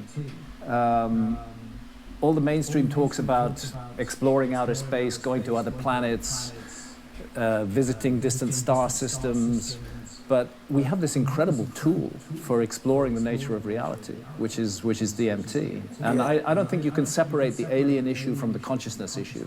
They are definitely connected in some way. Somebody look up the cocaine mummy, please.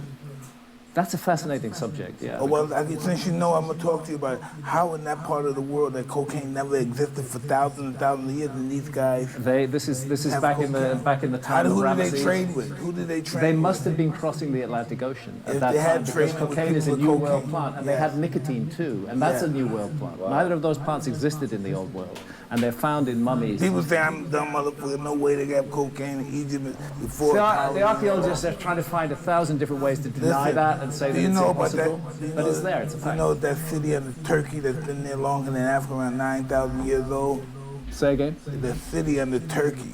Oh, my, that's Göbekli Tepe. That's 9,000 years No, old. it's 11,600 All right, years so old. listen, I remember. So if it's that old, what's the beginning of Earth? It's Africa's supposed to be the oldest place. Exactly. I told my friend Africa's not the oldest country in the world. He said, man, are you crazy? You trying to take our homeland? That's us, that's our people. I said, nigga, they could have been black people down there too, but I know what they're not the first. That's not the motherland like everybody think it is. It's under Turkey. Well, let's consider that idea, because so much of Africa remains unexplored and uninvestigated by Like archaeologists. Saudi Arabia is Africa. And what about the Sahara Desert? That's Africa. You know, that's Africa. The Sahara Desert in the Ice Age was green. It was filled with rivers and lakes. Today, it's a barren desert. It's a very expensive place to do archaeology. Very little archaeology is done. But how much of our past is missing in the Sahara Desert, where archaeologists have just never looked? This is what I believe, Mr. Graham. I believe our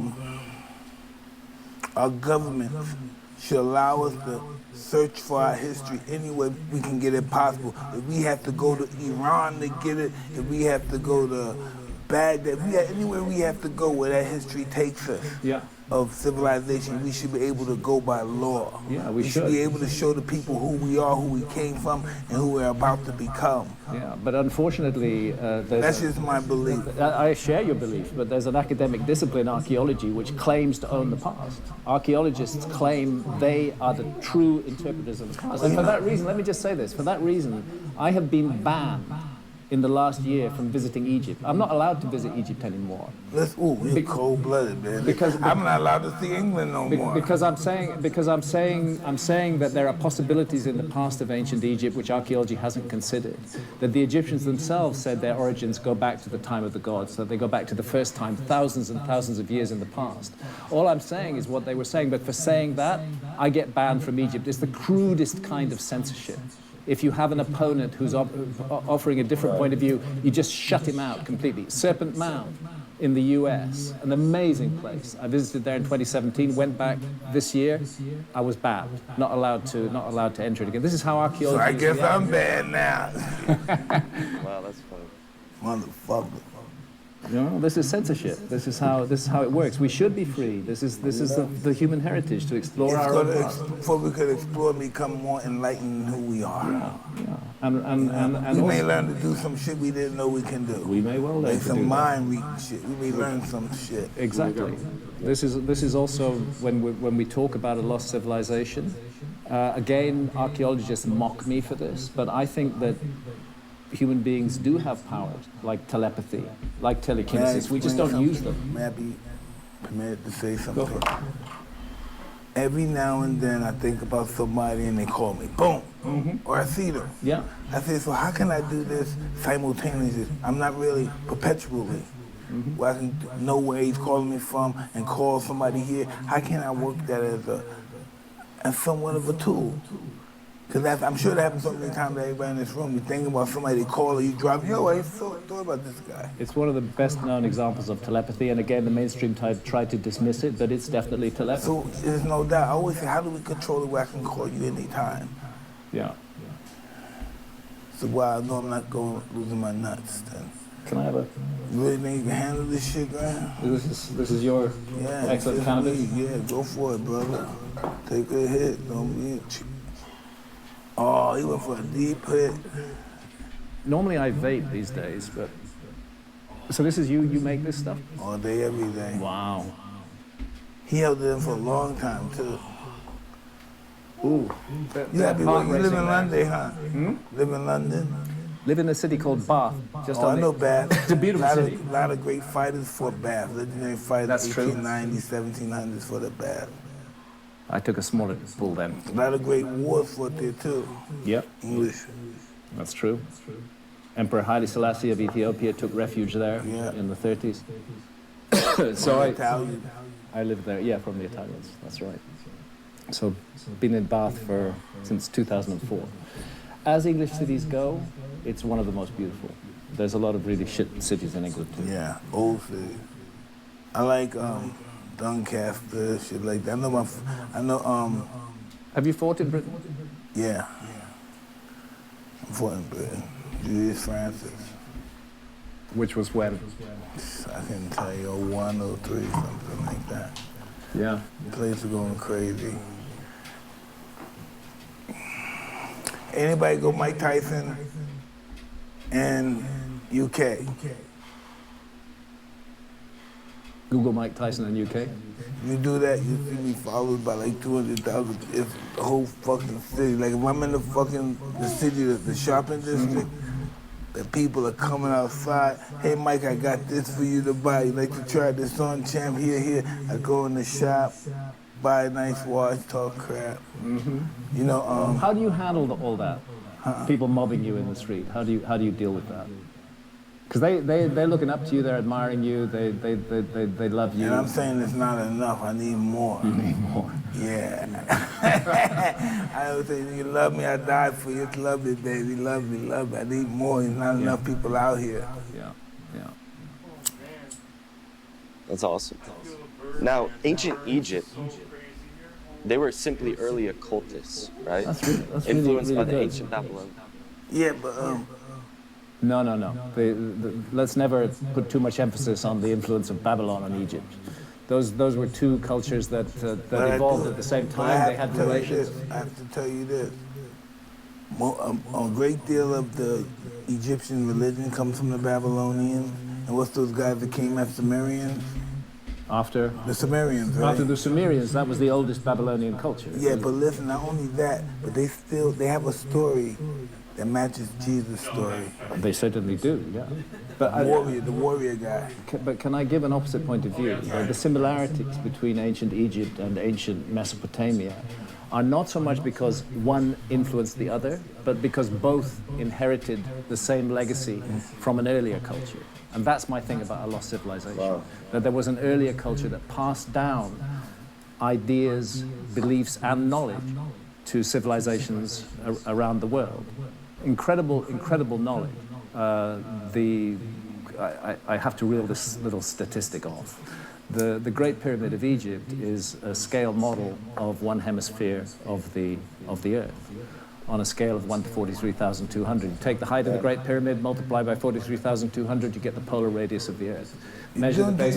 This is too deep of shit you're talking to me. It should have just. But what it's saying is there was wisdom. There's some layman. That's layman and the wisdom stuff. There was wisdom in the ancient world, deep knowledge of the Earth, and somehow archaeology wants to pretend that people were stupid in the past, that they weren't capable of all this wisdom, and they were. How can they do that when they got the pyramid perfectly in line with the stars? Yeah. How can they? High wisdom. This is what I wanted to say before I forgot. I went inside the temple. Which one? In Egypt? In Egypt, Giza.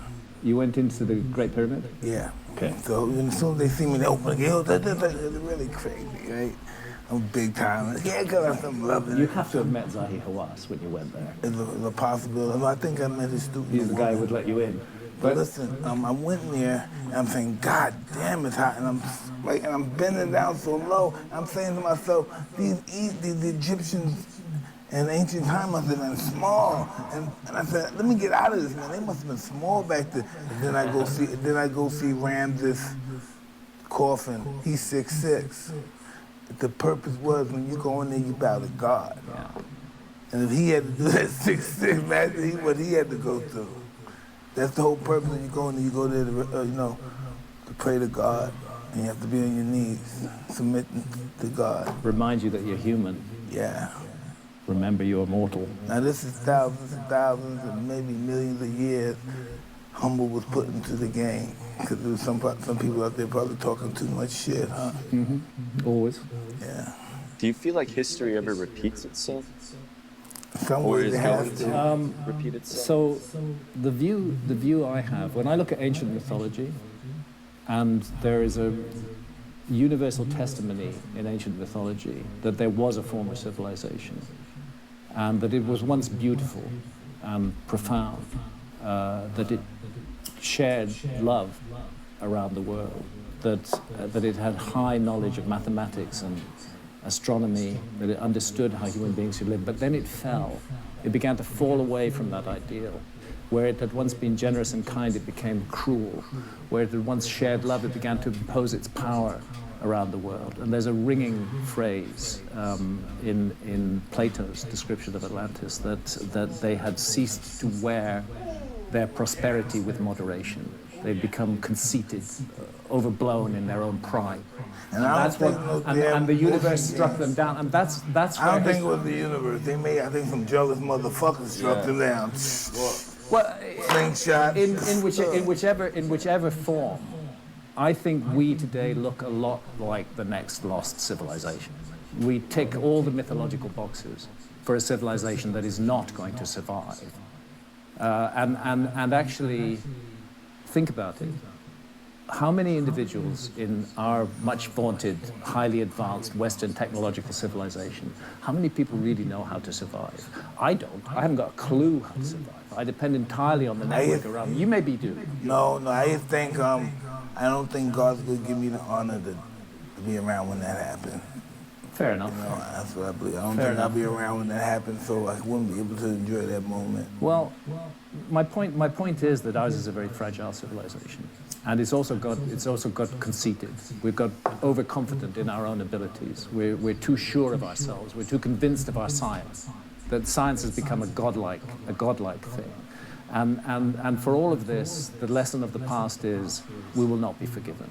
There will come a time when everything we've built will fall apart completely, and we have to start again on another path. But it's not inevitable. I'm not preaching gloom and doom. It's up to us. It's up to the human race. Right now we're in a huge mess globally. But it's up to us. We're all individuals. We have these huge brains. We have spirit. We have soul. We can make the world a better place. It's a choice. We're living in the choice. You're absolutely right. That is very, very, very strong cannabis, Mike. It's very good as well. It's extremely good. Great taste. It's very tasty but very strong. I'm happy to be smoking with you. This is an I'm happy to be experience smoking that with you I'm going too. to tell people.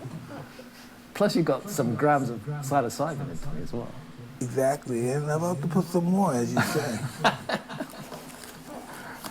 This is beautiful being. Thank God Santa's driving. Don't be afraid, brother. There's love in the air. There is love in the air. Okay. Beautiful, brother, beautiful. So the psychedelic journey for you, when did it begin? 5 years ago. Just 5 years ago. Yeah. So we're talking like 2017. Yes. And what was the moment? I was doing cocaine and I was drinking. I was messing around with really nasty people. But take is really the lowest form of stuff like people would do. And I took the toad and my whole life changed. That's when you took the toad. Somebody just offered it to you? Yeah. Am I permitted to explain this? Okay.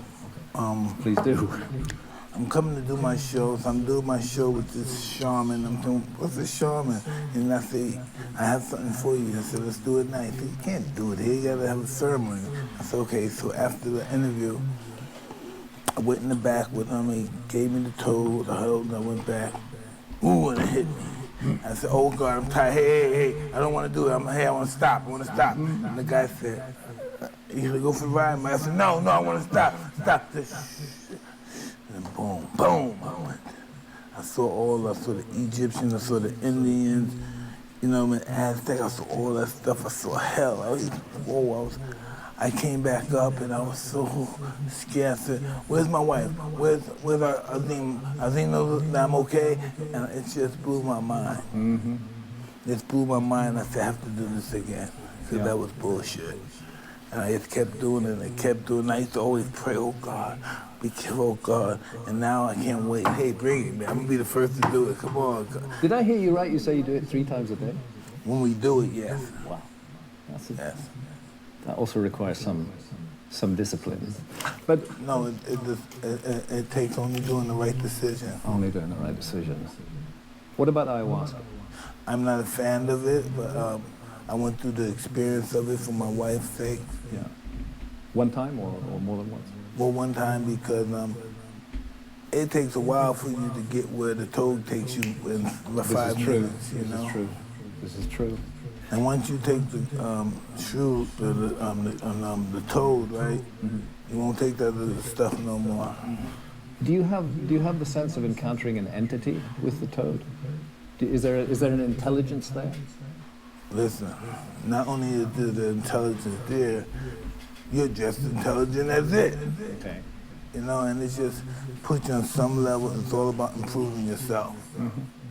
And it's just beautiful. Mm-hmm. Certain people get certain messages, and it knows, why this is what I want to know right here, from you. Okay. Why would that medicine affect that part of the brain? How come it wouldn't affect the violent part, or the sensitive part where I'm crying, or you do cry? How come it doesn't, where you just have that feeling, you just everything, you're almost like God, but you're nothing. Now, how do you handle that? Because the universe is filled with love, and the universe offers us teachers who provide exactly the right teaching at exactly the right time. And when you come out of it, you feel disappointed. let down in society, you want to just go right back. That's why I always take around 3 hits. Because I want to be back in that world so bad. And people, most of my friends, especially from my old neighborhood friends, I even know, they said, Mike, I'm not taking that. Or some of them, Mike, I would love, you know, people that are very influential, they want to do it so bad. You know, they have problems because they're very rich and famous, and that becomes difficult for them. Yeah. Or else they just bored being rich and tired and powerful. So this is just something that everybody wants to do. It's hard for them to get. So lots of people come to me to do this stuff. But ayahuasca only the once, and you don't think you'll go back? I did it twice. And it's just, I'll do it for my wife if she wants to do it. I'll do it for her. But I'm just told is what I stick with if I want to get some psychedelic in my life. But it doesn't have to be either or, does it? I mean, I have to, if you had to bet, be the toad. I just take the toad. Yeah. Take it around 3 times a day. Okay, okay. I urge you to explore the ayahuasca route a little further. She's unforgiving, and it's not the first 2 or 3 journeys that you Oh, I start. got the Unforgiven, the first journey, I got the Unforgiven one. You got that one? Yeah. Oh. Yeah, that's Mother Ayahuasca. She's a heavy trip. Ooh. And now here's a question I have for you. The ayahuasca vine grows in the same shape as the double helix. It does. So why do you think that is? Explain the double helix to me. Like Watson and Crick, the 2 award-winning scientists, for discovering the double helix of our DNA, were high on LSD, which has a tryptamine nucleus. Yeah. So it's 2 trivial enzymatic steps of tryptophan. And I make a point of that in my book Supernatural that we were looking at, is that, you know, science tries to teach us that all the great discoveries are made in a rational, alert, problem-solving state of mind. But the truth is that some of the greatest discoveries are made in a deeply altered state of consciousness, where we're disconnected from this physical reality. It's where the best art comes from as well. Yeah. So we have to allow space for that. If we want to have a healthy society where human beings can fulfill their potential, You're right. and we have to allow space for those experiences to evolve. And this is one of the terrible mistakes that our society is making, is that it attempts to restrict and limit that space. So why is it a double helix, the vine, and I think the answer to that is simple. Nature is fractal. Nature does everything again in patterns, and those patterns keep repeating and evolving and changing. Banisteriopsis carpi is the botanical name of the vine, and Psychotria viridis is the name of the leaves that contain dimethyltryptamine. And the magic, the mystery of Amazonian science is that there's 150,000 different species of plants and trees in the Amazon. And these 2 plants, the ayahuasca vine, the chacruna leaf, on their own, they don't do anything for you. You have to mix them together, cook them together, then they produce this psychedelic brew. Now, how was that achieved? How did they manage to select those 2 plants out of 150,000 different other plants and arrive at this extraordinary scientific brew, which puts a monoamine oxidase inhibitor into the gut and allows the DMT to manifest? This is high science. I think the Amazon was once a place filled with what should be recognized as science. And that's amazing, especially because science was founded by René Descartes, modern science, right? Upon an angelic vision. And psychedelics give you that vision. Yeah. They can show you heaven and they can show you hell. Both. Depends what's in you in part. Yeah, I'm a strong believer in that. They reveal yourself to you. This is the amazing thing about psychedelics. Self-identification. The other remarkable thing is, and it is a remarkable thing, is why are plants teachers? Why do they want to teach us? This really gets to grips with the mystery of being alive. These come from plants, but they want to teach us. They want to teach us to be better people, to be the best of ourselves rather than the worst of ourselves. And that's what a tough trip with ayahuasca can be. It shows you the worst of yourself, shows you everything you did wrong.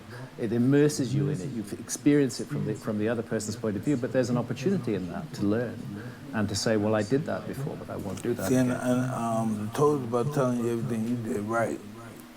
I like that. maybe I should go more time than ayahuasca. Everything's right, baby. This is God on your side. I'll not be filled with all this self-doubt and questioning and Listen, the toad would anxiety. It would change your life. Okay. Like the ayahuasca. I'm persuaded. The ayahuasca's doing the work, but the toad takes you right there. Okay. It's like smoking DMT. It's like a portal. Boom, you're back. I'm not going to leave this life without having that experience. The portal. Well, that's amazing. So I guess. You like to do a toad, have a day? Would you like me to plan a day where me and you could put both do the I would toad? love to do that at some. We're leaving here tomorrow, so it would be some other time. We're coming back in November. I'm hoping we can have another conversation in November. That would be wonderful. That would be a good time because I'm going to be all over the U.S. in November. You're moving. Yeah, but that doesn't mean anything. It'll still work. Yeah. We should become a team. We will become a team. Let's do that. That would be awesome. Graham Hancock and his protege. Or Mike Tyson and his protege. Stop. Well, what I see in you is an evolved human being. You've learned from your experience of life. You haven't just let it pass you by. No, but I want to go through another experience of life. I want to go. Sometimes life is funny. I wouldn't believe if I was crushed and had no more money, I could do this myself again. Mm-hmm. You know, I like to go play on the edge. I'm a heavy gambler, but I gamble with life. Mm-hmm. That's the real fun game. You've taken some risks over the years. Hey, if it ain't worth the risk, it's not worth the consequences. That's right. We should never allow the risk to stop us being what we can be. But I'm definitely not going to smoke any more cannabis. I don't know how you're. Are you gonna take care of her, ma'am? Or maybe it's the mixture of the cannabis and the psilocybin. But it's a very interesting mixture. I'm enjoying it. But I might lose track of the conversation entirely if we carry on.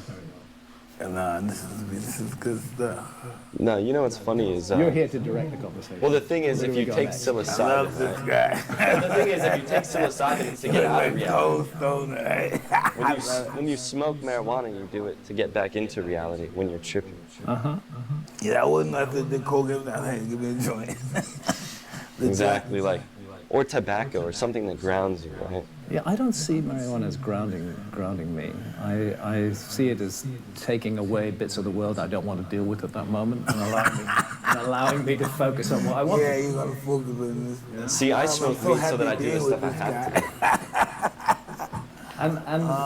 But your cannabis is really strong, because I have a high tolerance. I mean, I use this stuff every day, and I write with it. But this is strong. But mind you, the mixture is part of the story. I know some really, that's a life. I know some really, really powerful people that love this man's ground that he walks on. Oh, yeah. He's definitely... You guys are both living legends. I am a completely frail human being, filled with error. I've just made mistakes my whole life. I know we all make errors, but what we don't make errors on, we could really do a work on some people. You know what we don't have errors on, we could really do something very useful to the world. Well, the thing is to take what gifts the universe gives and to use them well. You don't accept your greatness, you know. There's people out here that, we're on your path. What you believe. That's nice to hear. But and we believe in God. We believe in religion and stuff too, but we believe in different civilizations. We know different religions before our religion and what they were like and how did they come about and how our religions are involved with those religions. Yeah. You know, the more you dig, the deeper you become. So we were talking, the more you dig, the deeper you become. Yeah. Profound. We were talking about Göbekli Tepe in Turkey. I want to speak a little bit about that amazing place. It's not alone now. We know that there's a dozen other sites of the same age. They go back 11,600 years into the past. It's Santa and I first went to Göbekli Tepe in 2013. At that moment, it was still under excavation. You have these giant T-shaped pillars, some of them weighing 20 tons. The head of the T mimics a human head on the neck of the pillar, and they have arms carved into the side of the pillar, and the hands meet in front of the belly. There are hundreds of these. Many of them have not been excavated. They found them with ground-penetrating radar, but they haven't dug them up yet, lying under the ground. It's an enormous, majestic site with precise astronomical alignments. And it's 11,600 years old. This is the mystery. Hey, something like that we know of. They may be check shit different than we, as far as inches and miles or some stuff. They probably check different. I think they check different. Yeah. I think we're looking at the fingerprints of a different kind of civilization. God. God. Do you believe in God, and what is God for you? God for me is everything. Mm-hmm. Everything is God. The light is God. Everything is God. Our existence is God. God is where we start from. So it's not particularly a Christian God, or a person in the wall or anything. God is what everybody wants. There's always a Christian. And God is everything. Mm-hmm. True God is everything. Mm-hmm. Other than that, people tell us the story. There was God before there was religion. I believe you're right. Yeah. Religion was made by God. I think religion was made by psychedelics. And that's what John Allegro said. Listen, a God that was on psychedelics. Yeah, Okay. there you go. There you go. Why are these amazing plants so readily available all over the planet if we're not meant to? We don't know nothing as human beings. Who are we to say we know something? That's because we got It's a really good place to start. That's why we got books to know. That's why we believe, because we have books. That's why we say. We say what the book tells us to say. Mm-hmm. We don't have our own thought. Well, it's time we started thinking for ourselves. We didn't think that's Maybe we don't need leaders anymore. No, we always need leaders. Without leaders, we're going to make more mistakes than we would. But don't you think all the mistakes are made by the leaders in the first place? Yeah, they are. But once they take that bad situation and make it in a good situation, we won't be in mistakes no more. That's what leaders are all about, overcoming adversities. I would like to see a time where our species can move to the point where we don't need leaders, where people can be their own leaders, they can live responsible, productive lives, take advantage, take risks, never be taught or told what to do. This is how the universe made it. God, this is how I made it. It's not going to change for you, me, or anybody else. Fair enough. Fair enough. They saw that study they did with the rats, the utopian world. They took a couple of rats and they put them in a glass cage, pretty much, and they gave them all the food they can eat, all the pussy they can get, all the babies they can make. It's really everything. It's a total hedonistic world, yeah. And then they started turning into groups. Mm-hmm. The violent ones over there, the ones that stay clean over here, and the weak ones over there. And they start fighting. And next thing you know, they start killing, raping each other. And then next thing you know, they all die out. Yeah. So it goes like this. No struggle, no progress. Mm-hmm. If a perfect world, we all kill ourselves. But we're not rats. Oh, yes, we are. Yes, we can overcome the rat part of ourselves. That's my optimistic hope. Yeah, but this whole world is a rat race. Mm-hmm. And even if you win, you're still a rat. Mm-hmm. So that's what it's about. So you can be a kind rat. Mm. Can you? A generous rat. Yes, I agree. Mm-hmm. Rats have all those capabilities and characteristics. You keep pigeons. Yes. What is it about pigeons? That's interesting. Like 74, I got involved with pigeons. My first fight was started over pigeons.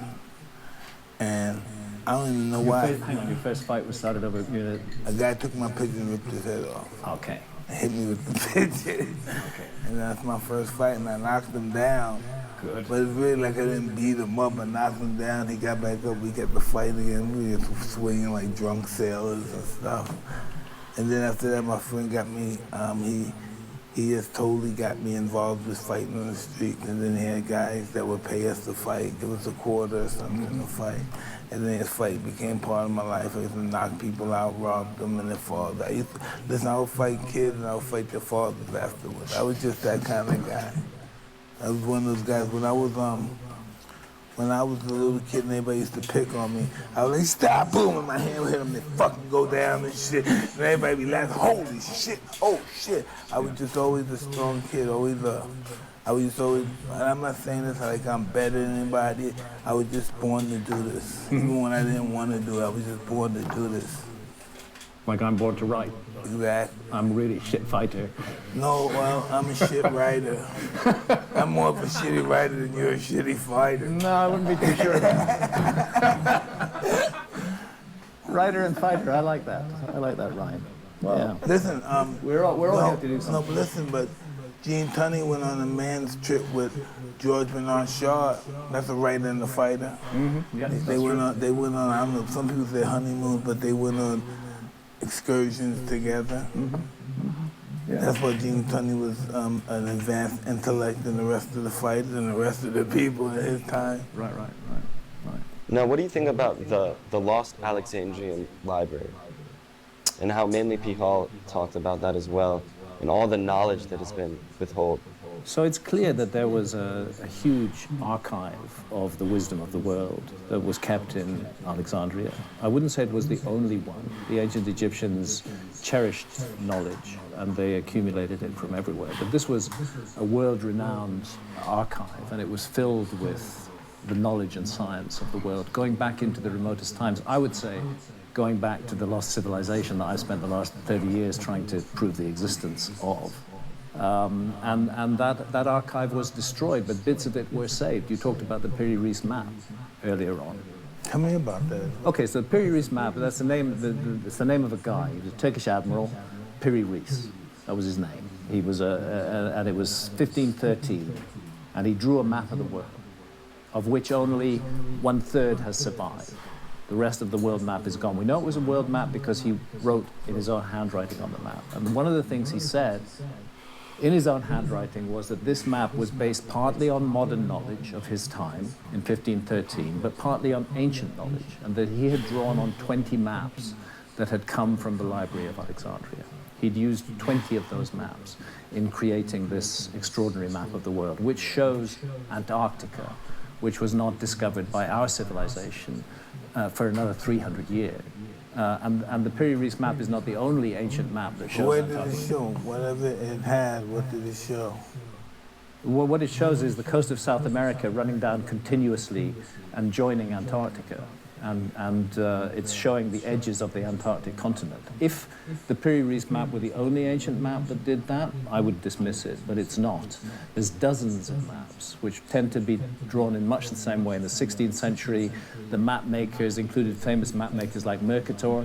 They say we're basing this map on older maps. Those older maps haven't survived, they've not come down to our time. Orontius Phineas drew a map, a perfect map of Antarctica in 1534. Nobody was supposed to know Antarctica was there in 1534. You can go to the early 19th century. There's a Pinkerton world map drawn in 1818. And that Pinkerton world map shows just an empty circle where Antarctica is. It's an excellent map, but it's based on the science of 1818, and then they had not discovered Antarctica, so they could not show Antarctica. 2 years later, Antarctica was discovered. It began to appear on maps, but the mystery is it appears on much older maps, which means somebody knew Antarctica was there, and somebody had mapped it with high accuracy in the remote past. And that, again, comes to this issue, which is my sort of personal rant, that we're a species with amnesia, that we've lost a chapter of our prehistory, that there has been a lost civilization of some kind, very different from ours. I'm not saying that they did what we do. We shouldn't look for ourselves in the past. If we're going to look into the remote past, we should not look for ourselves. Look for human beings who did things in a different way and come back to those mysterious powers. We do what the Romans and Greeks do right now. The Romans and Greeks, yeah, we're particularly doing what the Romans do. Yeah. We're that spirit of Rome, that spirit of conquest, of control, of domination that Rome represented, is very much alive in the world today. This is really what I'm doing. Do you know how much Greek blood, Alexander Great rebel blood are from Rome is in our bloodline? Genghis Khan, all those guys, so they had their bloodline went down to our bloodline. That's why some of us are rowdy, some of us are the way we are. Yeah. Killers, and I think They were fucking like bunnies. Yeah, back then. Well, we are too. Spreading their genes. We are too. Yeah.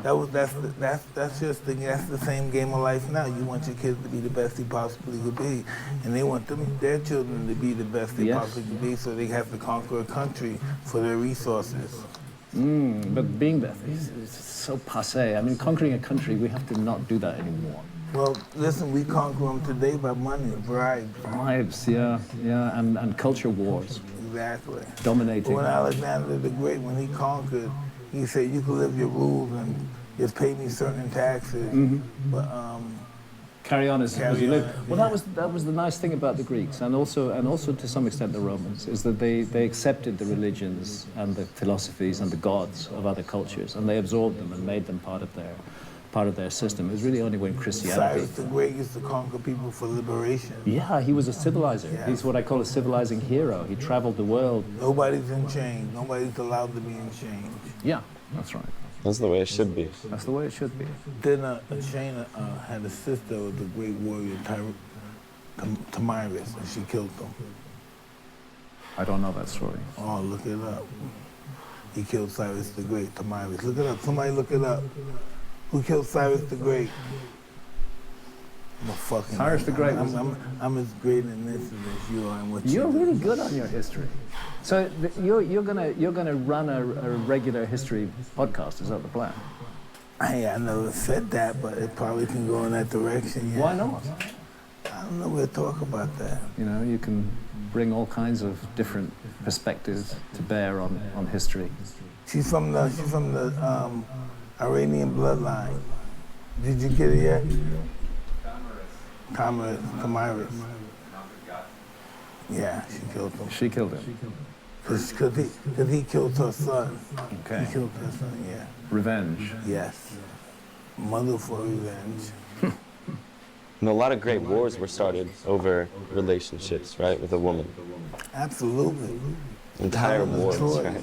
And even Helen of before Troy. Helen of Troy, she was the only one that was captured in history. There have been others before her. She's really young in history.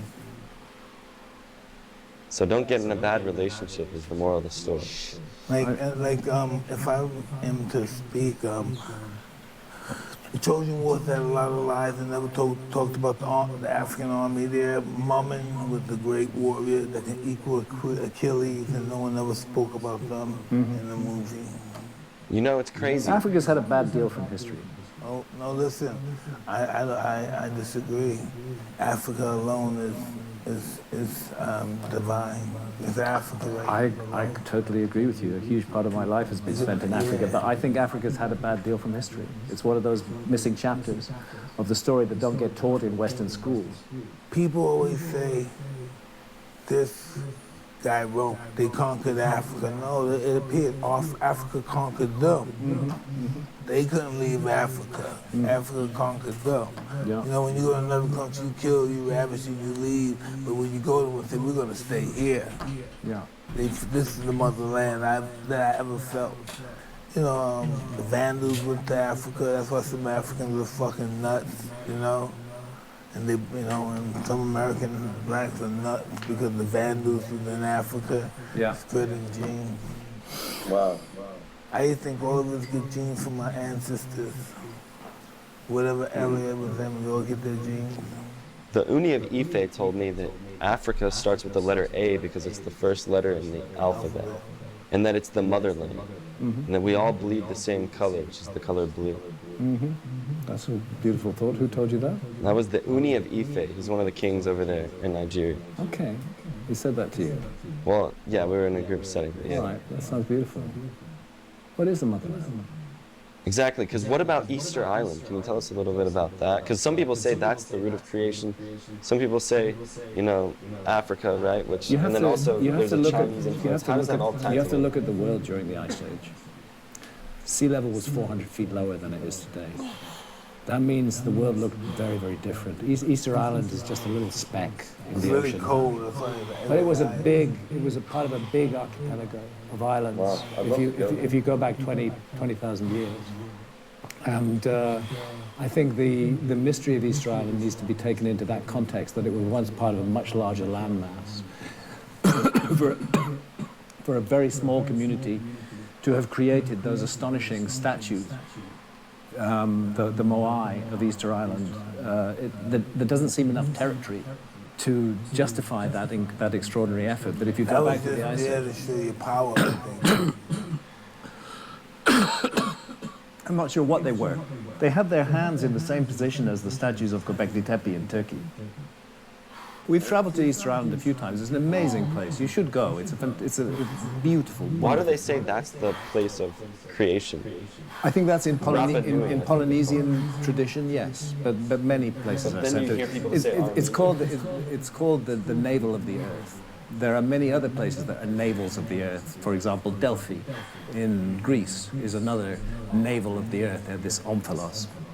I think it's part of an ancient measuring system. But that's where you go up and see the hi-fi, you go up and see the, what's the woman's name again that you go to? Yeah, the priestess of Delphi. Yo, Puerto Rican Ashley, what's going on? How you doing? Pythia. You first started following when I was playing the guitar in an oracle. Yeah.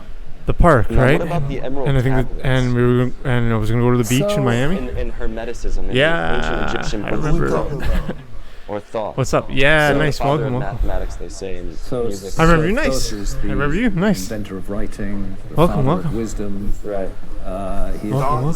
Esoterically known as thought. So Hope thought and thought. There's always the esoteric and the exoteric. There's a book about thought. Yeah, like there's the three initiates, right? Many books about thought. He was the great god of wisdom in ancient Egypt. Yes. Who transformed into Hermes. Hermes in Greek times. Trismegistus. Hermes is the Greek manifestation of Thoth. Yes. The god of wisdom. You know what's crazy is But I don't know about the emerald tablets. They say esoterically Thoth is Jesus is. How was the beach? It was good, like but I haven't been to the beach in months. Telling the same story. Because the word religion I moved comes back from to the Latin Canada. root, you know, religare, No longer in Miami. Which means union. So even yoga is Sanskrit for yug, which means yeah, but the beach, well. oh my god, the beach in Miami is insane. Yeah. It's so nice. So I would love your thoughts. So you don't know much sucks. about the Emerald Tablets. I'm not sure that the emerald tablets are part of the genuine Hermetic. I'm like, yeah, I'm back at home. I have not investigated the matter Back with everyone I love. to say. But there's a lot of back new with my girlfriend bullshit here in about the Ottawa. emerald tablets of Hermes Trismegistus, which I think we can safely discount. I have read all of the existing Hermetic texts. I am they are an amazing taken. That is very kind of you, though. Thank you. I am taken. I have teaching about a girlfriend. The purpose of life. And they're undoubtedly a distillation of ancient Egyptian wisdom brought into Yeah, she's in my profile picture. Where would you like the first place where will you go? You know, but you're single. That's good. That's good. Stuff. To excavate right under the Giza Plateau. Yeah, really? Congratulations. Right under the Giza Plateau. It's the land of the first time. Okay, nice. Here we go. Sept. Nice. Welcome again. Hope you're doing well. In ancient Egypt, there's this notion that thousands of years in the past, great wisdom was brought there. I think the Giza Plateau is a network of tunnels. She is. She's African. She's from the Democratic Republic of the Congo. The only question is how much already do the powers that be know about that. Kasai. You can get a hint of it in the Great Pyramid. There's a subterranean chamber. The Congo. Yeah, she's amazing. She moved to Canada in 2007, 2008. Yeah. Yeah, then she's Canadian the tomb citizen. of the first emperor in China. Oh, I'm luckiest guy in the world, to be honest. Big mountain and filled with booby traps. They've still not excavated it. They say there's underneath this beautiful water. There's a lake of Mercury. Yeah. And then statues, armed statues with crossbows. Then they have those, what's those troops called? Terracotta? The terracotta warrior soldiers? Terracotta army, yeah. That's the bit terracotta, that's the bit that's been excavated. And that's what you can see when you go there, is the terracotta army. But that's all surrounding the pyramid. The pyramid itself has never been excavated. We talk to Chinese archaeologists. They say we're not in any hurry to excavate this place. And there are thousands of other pyramids in China, particularly in Xi'an province, which many people don't know anything about. Wow. Well, do you guys have anything in closing regards that you'd like to say, or where people can find you or learn more about your latest entrepreneurial endeavor? Or what the fuck, we have a time limit? Well, that's what Jared wanted. Haha, good joke. Okay, my friend. I'm sorry. Just at I'm least for the honored. recording. I'm really Well, honored. I hope that this I is have the it. beginning of a conversation, There we go. that we will have Good joke. further conversations in I'm the honored. future. I think we have some journeys to make together, and During that process, I would like to become your friend. I would like to become your friend too. Let's Thank you, let's brother. make that happen. Thank you, Papa. Thank you, and thank you for having me here today in your home Hey, and sharing your how much- amazing cannabis with me. I'm I a am. I big really man am with honored. some We're of going my off stuff. the air. I really am. Well, hold on, Yeah, I brought some weed We too. got a little bit more stuff before we really. Hey, we got a little bit more stuff to do. You see it? What? You were ready to pull out, man. I love you for that. I just decided I'd bring some gifts, you know. Total stoner. Okay, gifts I are love good. They're extra nice. They got keep on the outside. I'll tell you though, the problem is I'm getting on a plane tomorrow. So And I wouldn't you rather really- be high while on a plane? So Well, you're yeah, high I would while- definitely, definitely. I just can't That's bring them being with me. double high. Yeah, we're gonna do this shit.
5 is much stronger.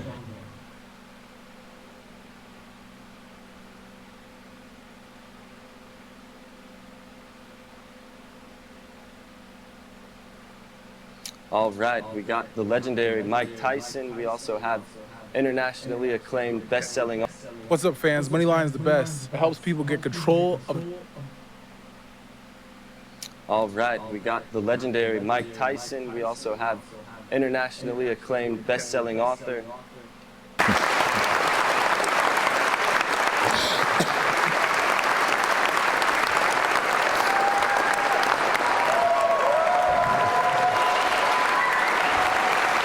Thank you. Thank you. Thank you, ladies and gentlemen, for being here today. And gratitude to you for reading me, for supporting my work. It makes all the difference. I can't tell you how much I appreciate it, really. It means the world to me. My daughter Shanti, who for the last several years has been a high-powered lawyer in New York, has decided to follow her heart because her real calling is for healing. And she's a healer, and she has moved to Bath just in the last few weeks, so our family are gathering around us. And Shanti is also a singer, and I have asked Shanti to set the tone with a song that is very appropriate to the presentation I'm going to give. It'll just be a few moments. It's passed down from a remote common source, and that is indeed memorialized in their myths and traditions. And the second point I want to share is that actually religious ideas are, and religious thought are an amazing vehicle for carrying information and ideas down time through the future. They persist when many other aspects of culture fade away. We can say in terms, for example, of the Abrahamic religions, Christianity, Judaism, and Islam, if we go back to the time of Abraham and Ur of the Chaldees, we're going back at least 4,000 years. So these ideas that are still current in our society today have origins at least 4,000 years old, perhaps older than that. So it's not a crazy idea to think that notions can be carried, ideas can be carried and replicated within religious systems.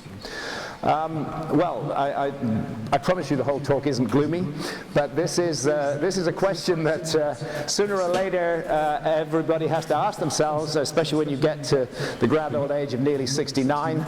You do begin to ask yourself this question: what does happen to us when we die? We don't know.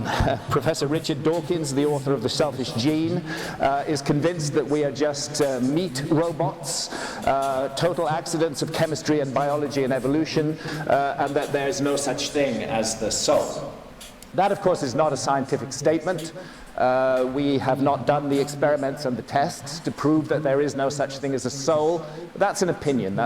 In a way, that's a religious faith, to say that there is no life after death, there is no such thing as the soul. I happen to believe we are souls incarnated in human bodies. We're here in this theater of experience to learn and to grow and to develop. I had a brush with death in 2017. This is in the RUH in Bath. I was in an induced coma for 48 hours following a set of massive epileptic seizures, and my wife Santa was told that I would die. So I had an angel who came and rescued me, and that was my wife Santa, and that's why I've asked Shanti to sing this song. It's also given me cause to think about the mystery of life and death, something that in our society we push to one side, but that the ancients considered very deeply. We're looking here at the oldest religious writings of ancient Egypt. These are the ancient Egyptian pyramid texts. And they are so called because they are written inside pyramids of the 5th and 6th dynasty at Saqqara in Upper Egypt. And they are translated into English. Faulkner's edition of the ancient Egyptian pyramid texts is particularly highly recommended. They're the earliest of a body of literature of which the most familiar to us is the ancient Egyptian Book of the Dead. This entire body of ancient scriptures is all interconnected. They're conveying the same essential ideas. And those ideas concern the afterlife destiny of the soul. The Ancient Egyptians believed that there was it's almost like a parallel dimension, another realm into which our consciousness enters after death as we leave our physical bodies behind. And they called that realm the Duat. We might translate that as the netherworld or the other world. And the god Osiris, my wife Santha took this photograph in the temple of Dendera in Upper Egypt. The god Osiris was seen as the lord of the afterlife kingdom, the lord of the Duat. And when the ancient Egyptians looked up at the sky at night and saw the constellation of Orion, the constellation of Orion was for them the celestial image of the god Osiris.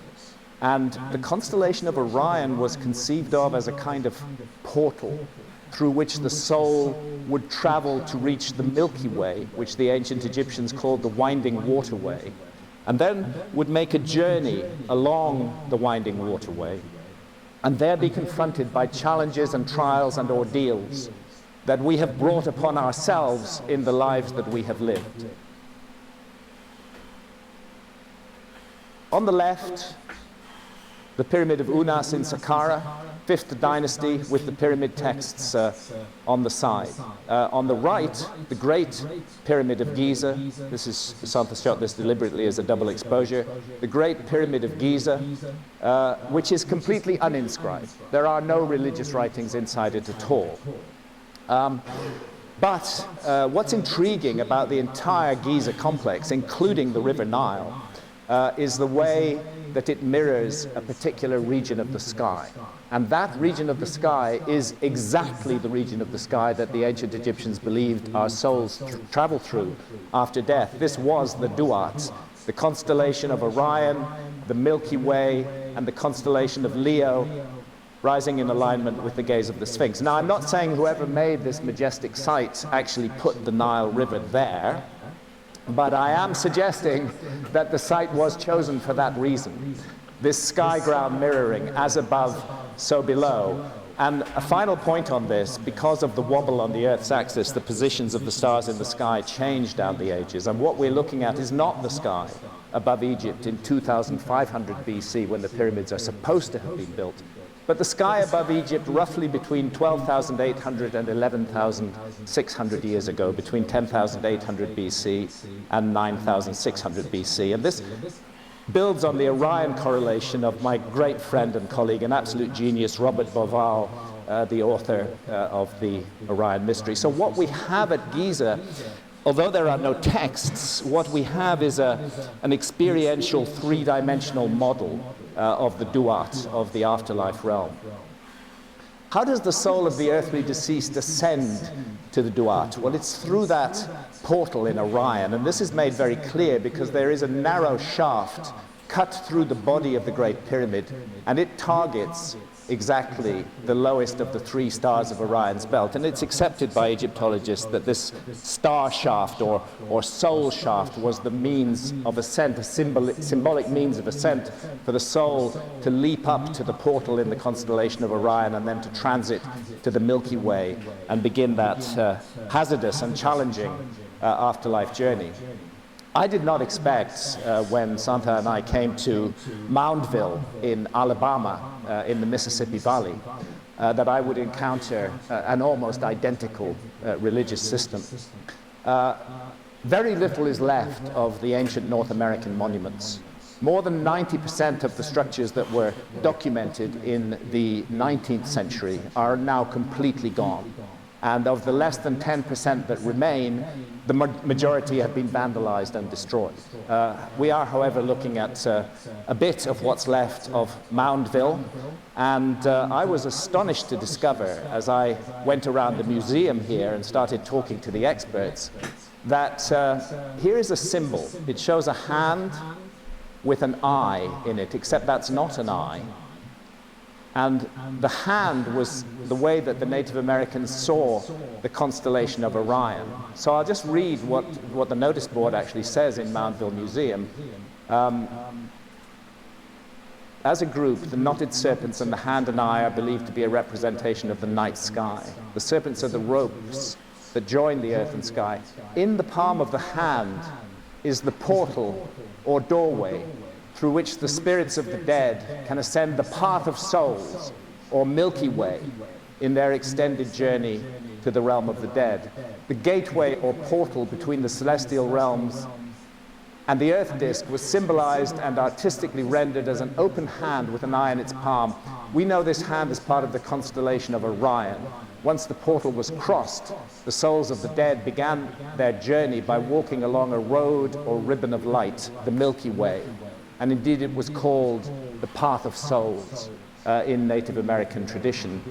And thus over time, Moundville became, in the minds of the people, not only the symbolic gateway to the realm of the dead, but also its the materialized image of that sacred domain. And that, we argue, is exactly what the Giza monuments are as well. They're a materialized image of the sacred domain through which the soul travels after death. Diagrammatically, the ancient Native Americans saw Orion's belt as the wrist of that hand, and other stars formed the fingers and thumbs, and the portal is actually the Orion Nebula, which lies directly beneath the belt stars. And a number of really excellent scholars have worked together to crack the code of the Mississippian ideas. They did not have a written language. They expressed everything in symbolism. But fortunately, there are a number of Native American tribes who have carried the ideas of Moundville down, and working with them and with the symbolism, the code has been cracked. And it is understood that the portal in the hand must be entered by a leap, that the soul of the deceased must leap up to that portal in the constellation of Orion, and thence begin its journey along the Milky Way. George Langford, one of the leading scholars in the group who've been working on the Mississippian symbolic code, draws our attention to the fearsome image of a brain smasher, usually a woman, whose task is to destroy memory and humanity by removing or smashing the brain. There are, in fact, repeated references to the brain smasher in Native American tradition, a menacing female figure, usually called the brain smasher or the brain taker. And her role is the annihilation and permanent destruction of unworthy souls, of the damned, on the afterlife journey. So I was very intrigued by this scene in the ancient Egyptian book of what is in the Duat, one of those texts that I showed you, where we see, and I've expanded the key part of it here, we see a goddess standing with her hands stretched out towards a man who's kneeling before her. And what that man is doing, in fact, is he's smashing out his own brains with a hatchet. At least it looked like that to me. And looking at the scene, I didn't feel that the goddess was trying to stop him doing that. It felt more like she was exerting will or force to make him do that. But I needed to be sure. I needed to know if that was what it was all about at all. And since I don't read ancient Egyptian hieroglyphs, I went to the British Museum, and I got an expert at the British Museum to translate these hieroglyphs for me. I did not explain to her why I wanted them translated. I simply said I want a direct translation of those hieroglyphs. And in due course, she came back to me, Louise Ellis Barrett, and this is the translation she gives. She lives, referring to that goddess, she lives from the blood of the damned and from what these gods provide her, the Ba soul who belongs to the damned, the demolishing one who cuts the damned to pieces. So it appears that in ancient Native America and in ancient Egypt, we have a female figure who is literally a brain smasher or a brain taker. There is a star in the constellation of Cygnus called Deneb, which stands at a fork in the Milky Way. And in the ancient Native American tradition, this star was seen as a figure of a bird, often manifested as some kind of raptor.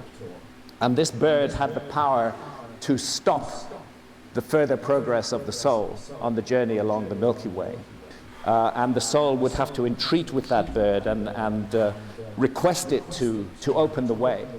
Oddly enough, in ancient Egypt, exactly the same role is played by a different kind of bird. these traditions adapt to local circumstances, and the bird in ancient Egypt is an ostrich, not a raptor, but the soul declares, "Hail to you, ostrich, which is on the bank of the winding waterway. Open my way that I may pass." There are monstrous winged serpents in the ancient Egyptian netherworld. And there are monstrous winged serpents in the ancient American netherworld as well. And here is another challenger on the path of souls in the ancient American netherworld. He's called the underwater panther. Clearly a feline figure of some sort. This is just a little clay figure of the underwater panther that has survived. I'm struck by its resemblance to the Great Sphinx of Egypt. I and my colleagues have always maintained that the Great Sphinx is more than 12,000 years old, and that originally the Great Sphinx had the head of a lion, that it was a fully leonine monument, but that the head was recarved during the period of dynastic Egypt into this human form, probably because the head was very damaged at that time. So I note the position of the forepaws on the underwater panther and on the Great Sphinx, and I note the way that the tail curls around the back. And I can't help feeling either this is some extraordinary coincidence or there is some deep-seated connection between these ideas.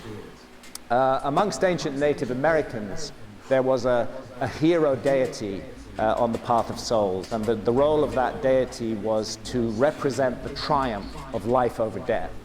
And they called him the bird man, and he's depicted here carved on a whelk shell, and he has the head and beak of a hawk and a human body.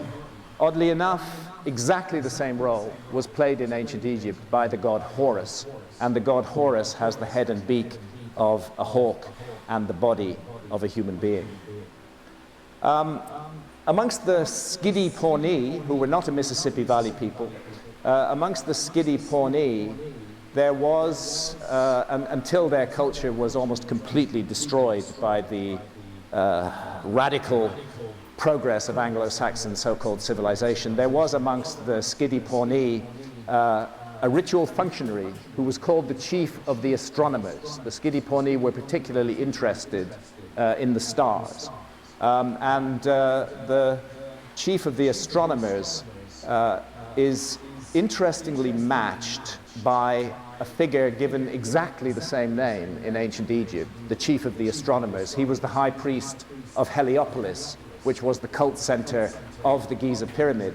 And just as the Skidi Pawnee, chief of the astronomers, wears a robe embossed with stars, so also does the ancient Egyptian chief of the astronomers. And furthermore, that robe embossed with stars, you can see from the leopard head here, it was in fact a leopard skin that was covered with stars, and in some cases in mortuary rituals the priests would wear a leopard skin, and that leopard skin, the spots on it in themselves were thought to represent the stars.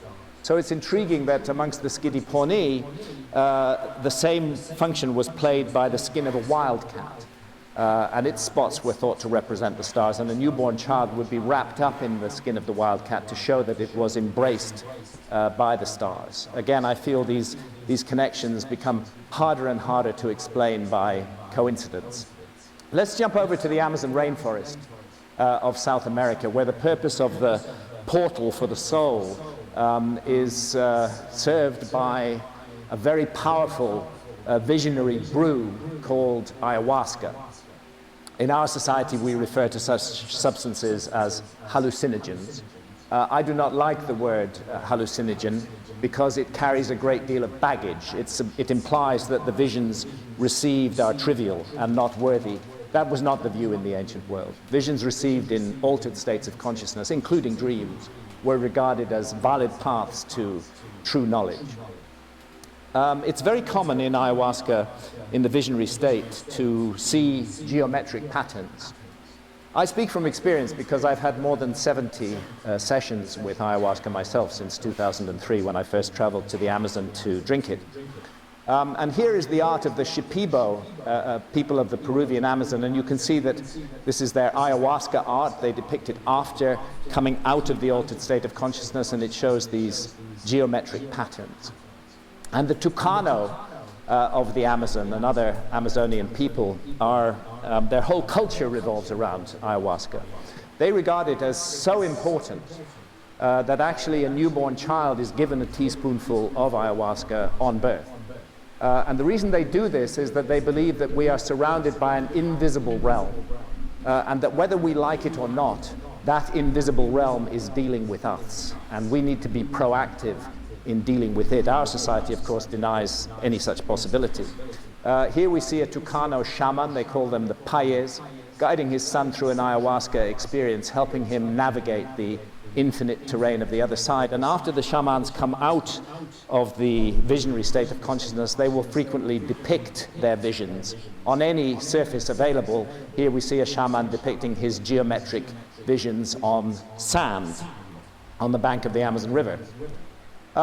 Everybody in the Tucano community may drink ayahuasca, but when important work is to be done, a group of shamans will gather together and they will drink enormous quantities of ayahuasca. And by the way, ayahuasca means the vine of the dead or the vine of souls. They will drink enormous quantities of ayahuasca until they feel they are ascending to the Milky Way.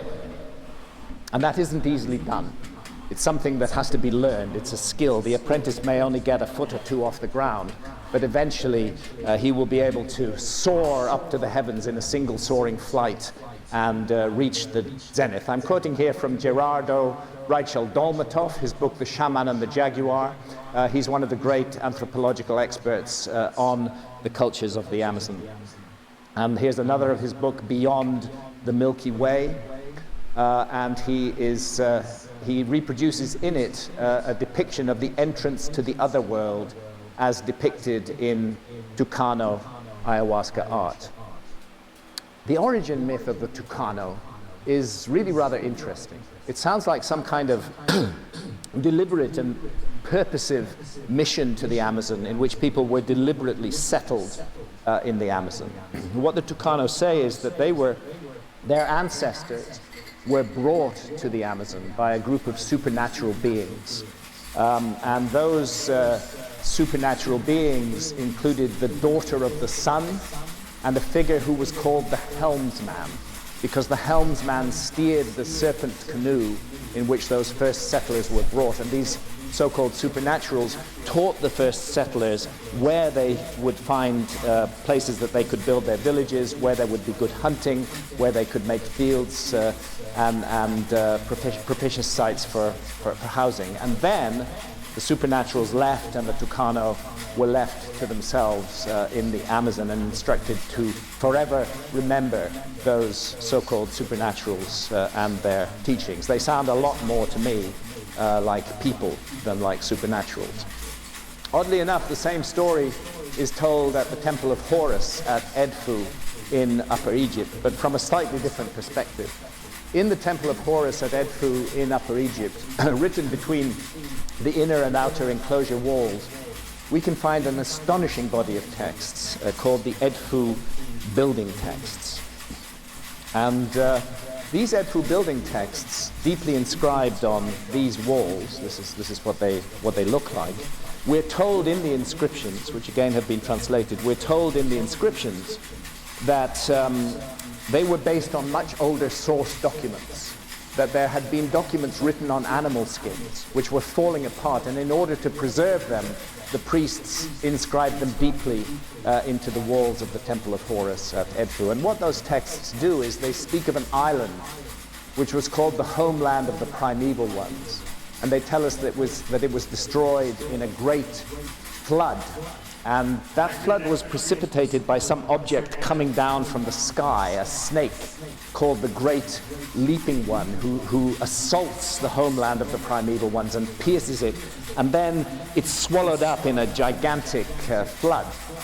But we're told that there were survivors, and that some of those survivors came to Egypt and built primeval mounds up and down the land, which were to be the site of all future temples and pyramids to be built in Egypt. And they also tell us that those survivors traveled all over the world. They didn't just confine their work to Egypt. They traveled everywhere, and there's a special word for their wanderings around the world, and their project was to reconstitute or resurrect their lost former world, or may I dare to say their lost civilization.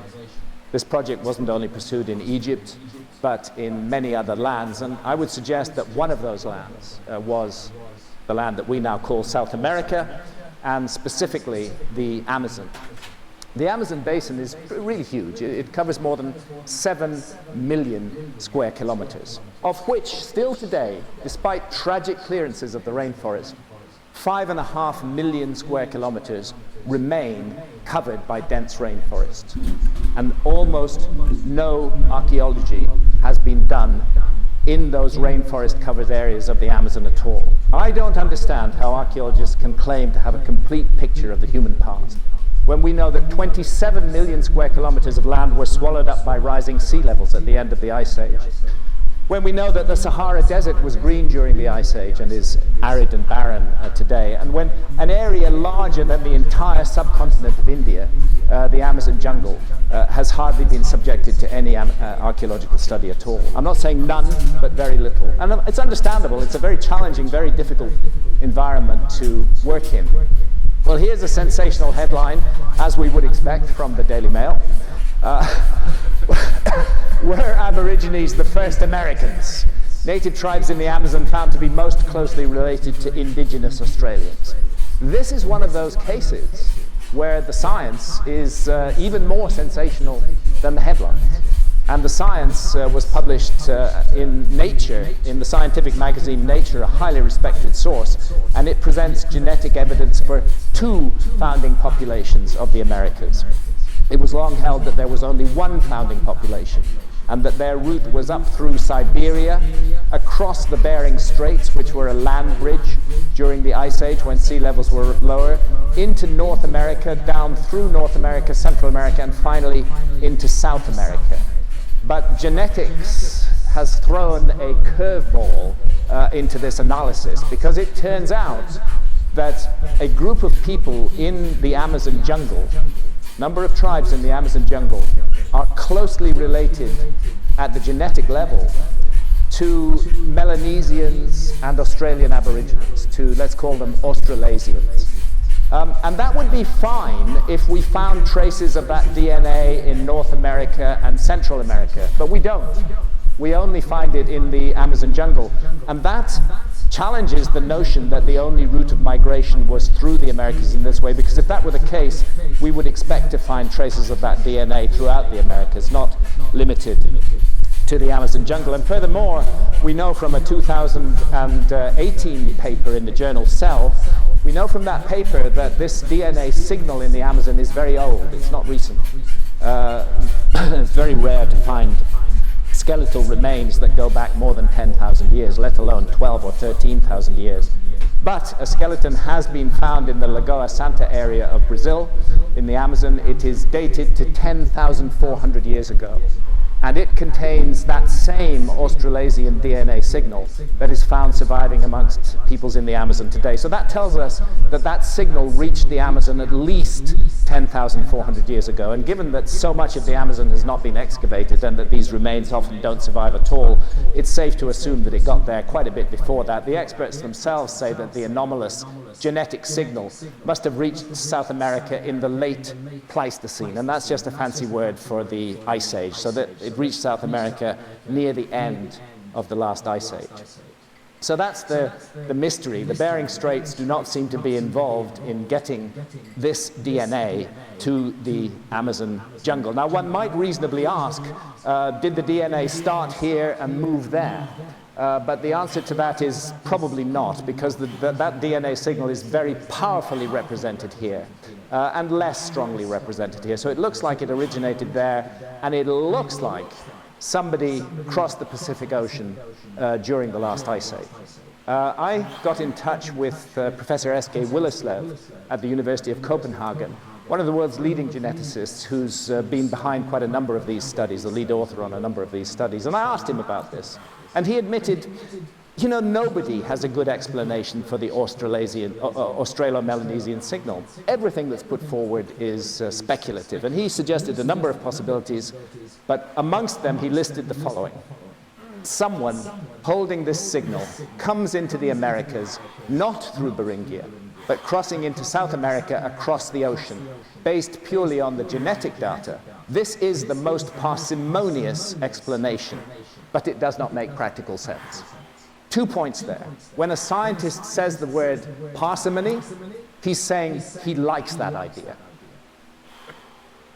The more elaborate and complicated your theory, the less likely it is to be true. The simpler and more direct the theory, the more likely it is to be true. That's the principle of parsimony in science. But then the second part of his statement, but it does not make practical sense. I asked him why.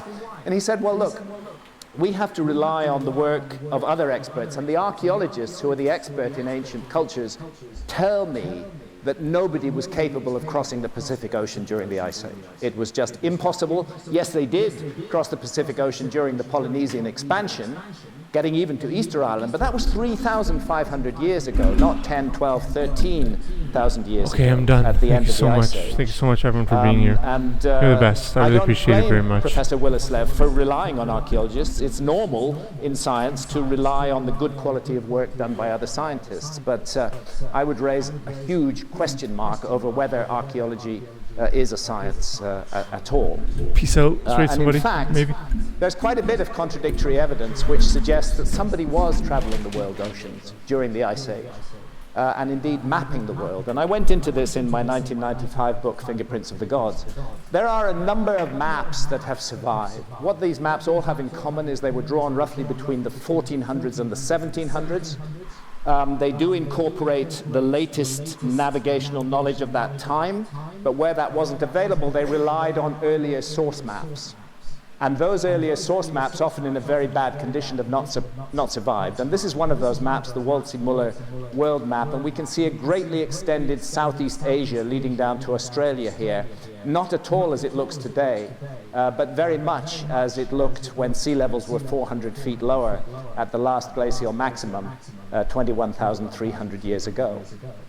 Here's the islands of Japan, and the principal islands of Honshu, Kyushu, and Shikoku are 3 islands today. But during the Ice Age, they were all joined together. Kyushu and Shikoku were joined to Honshu. And oddly enough, the earliest map of Japan that survived into Western tradition, the 1424 Hisagano chart, shows Shikoku and Kyushu as part of the island of Honshu, as they were indeed during the Ice Age. This is the Pinkerton world map from 1818. It's a good map based on the latest scientific knowledge of the time, but as you will observe, something is missing from the picture, and that is Antarctica. And the reason Antarctica is missing from the picture is that our civilization didn't discover Antarctica until 1819.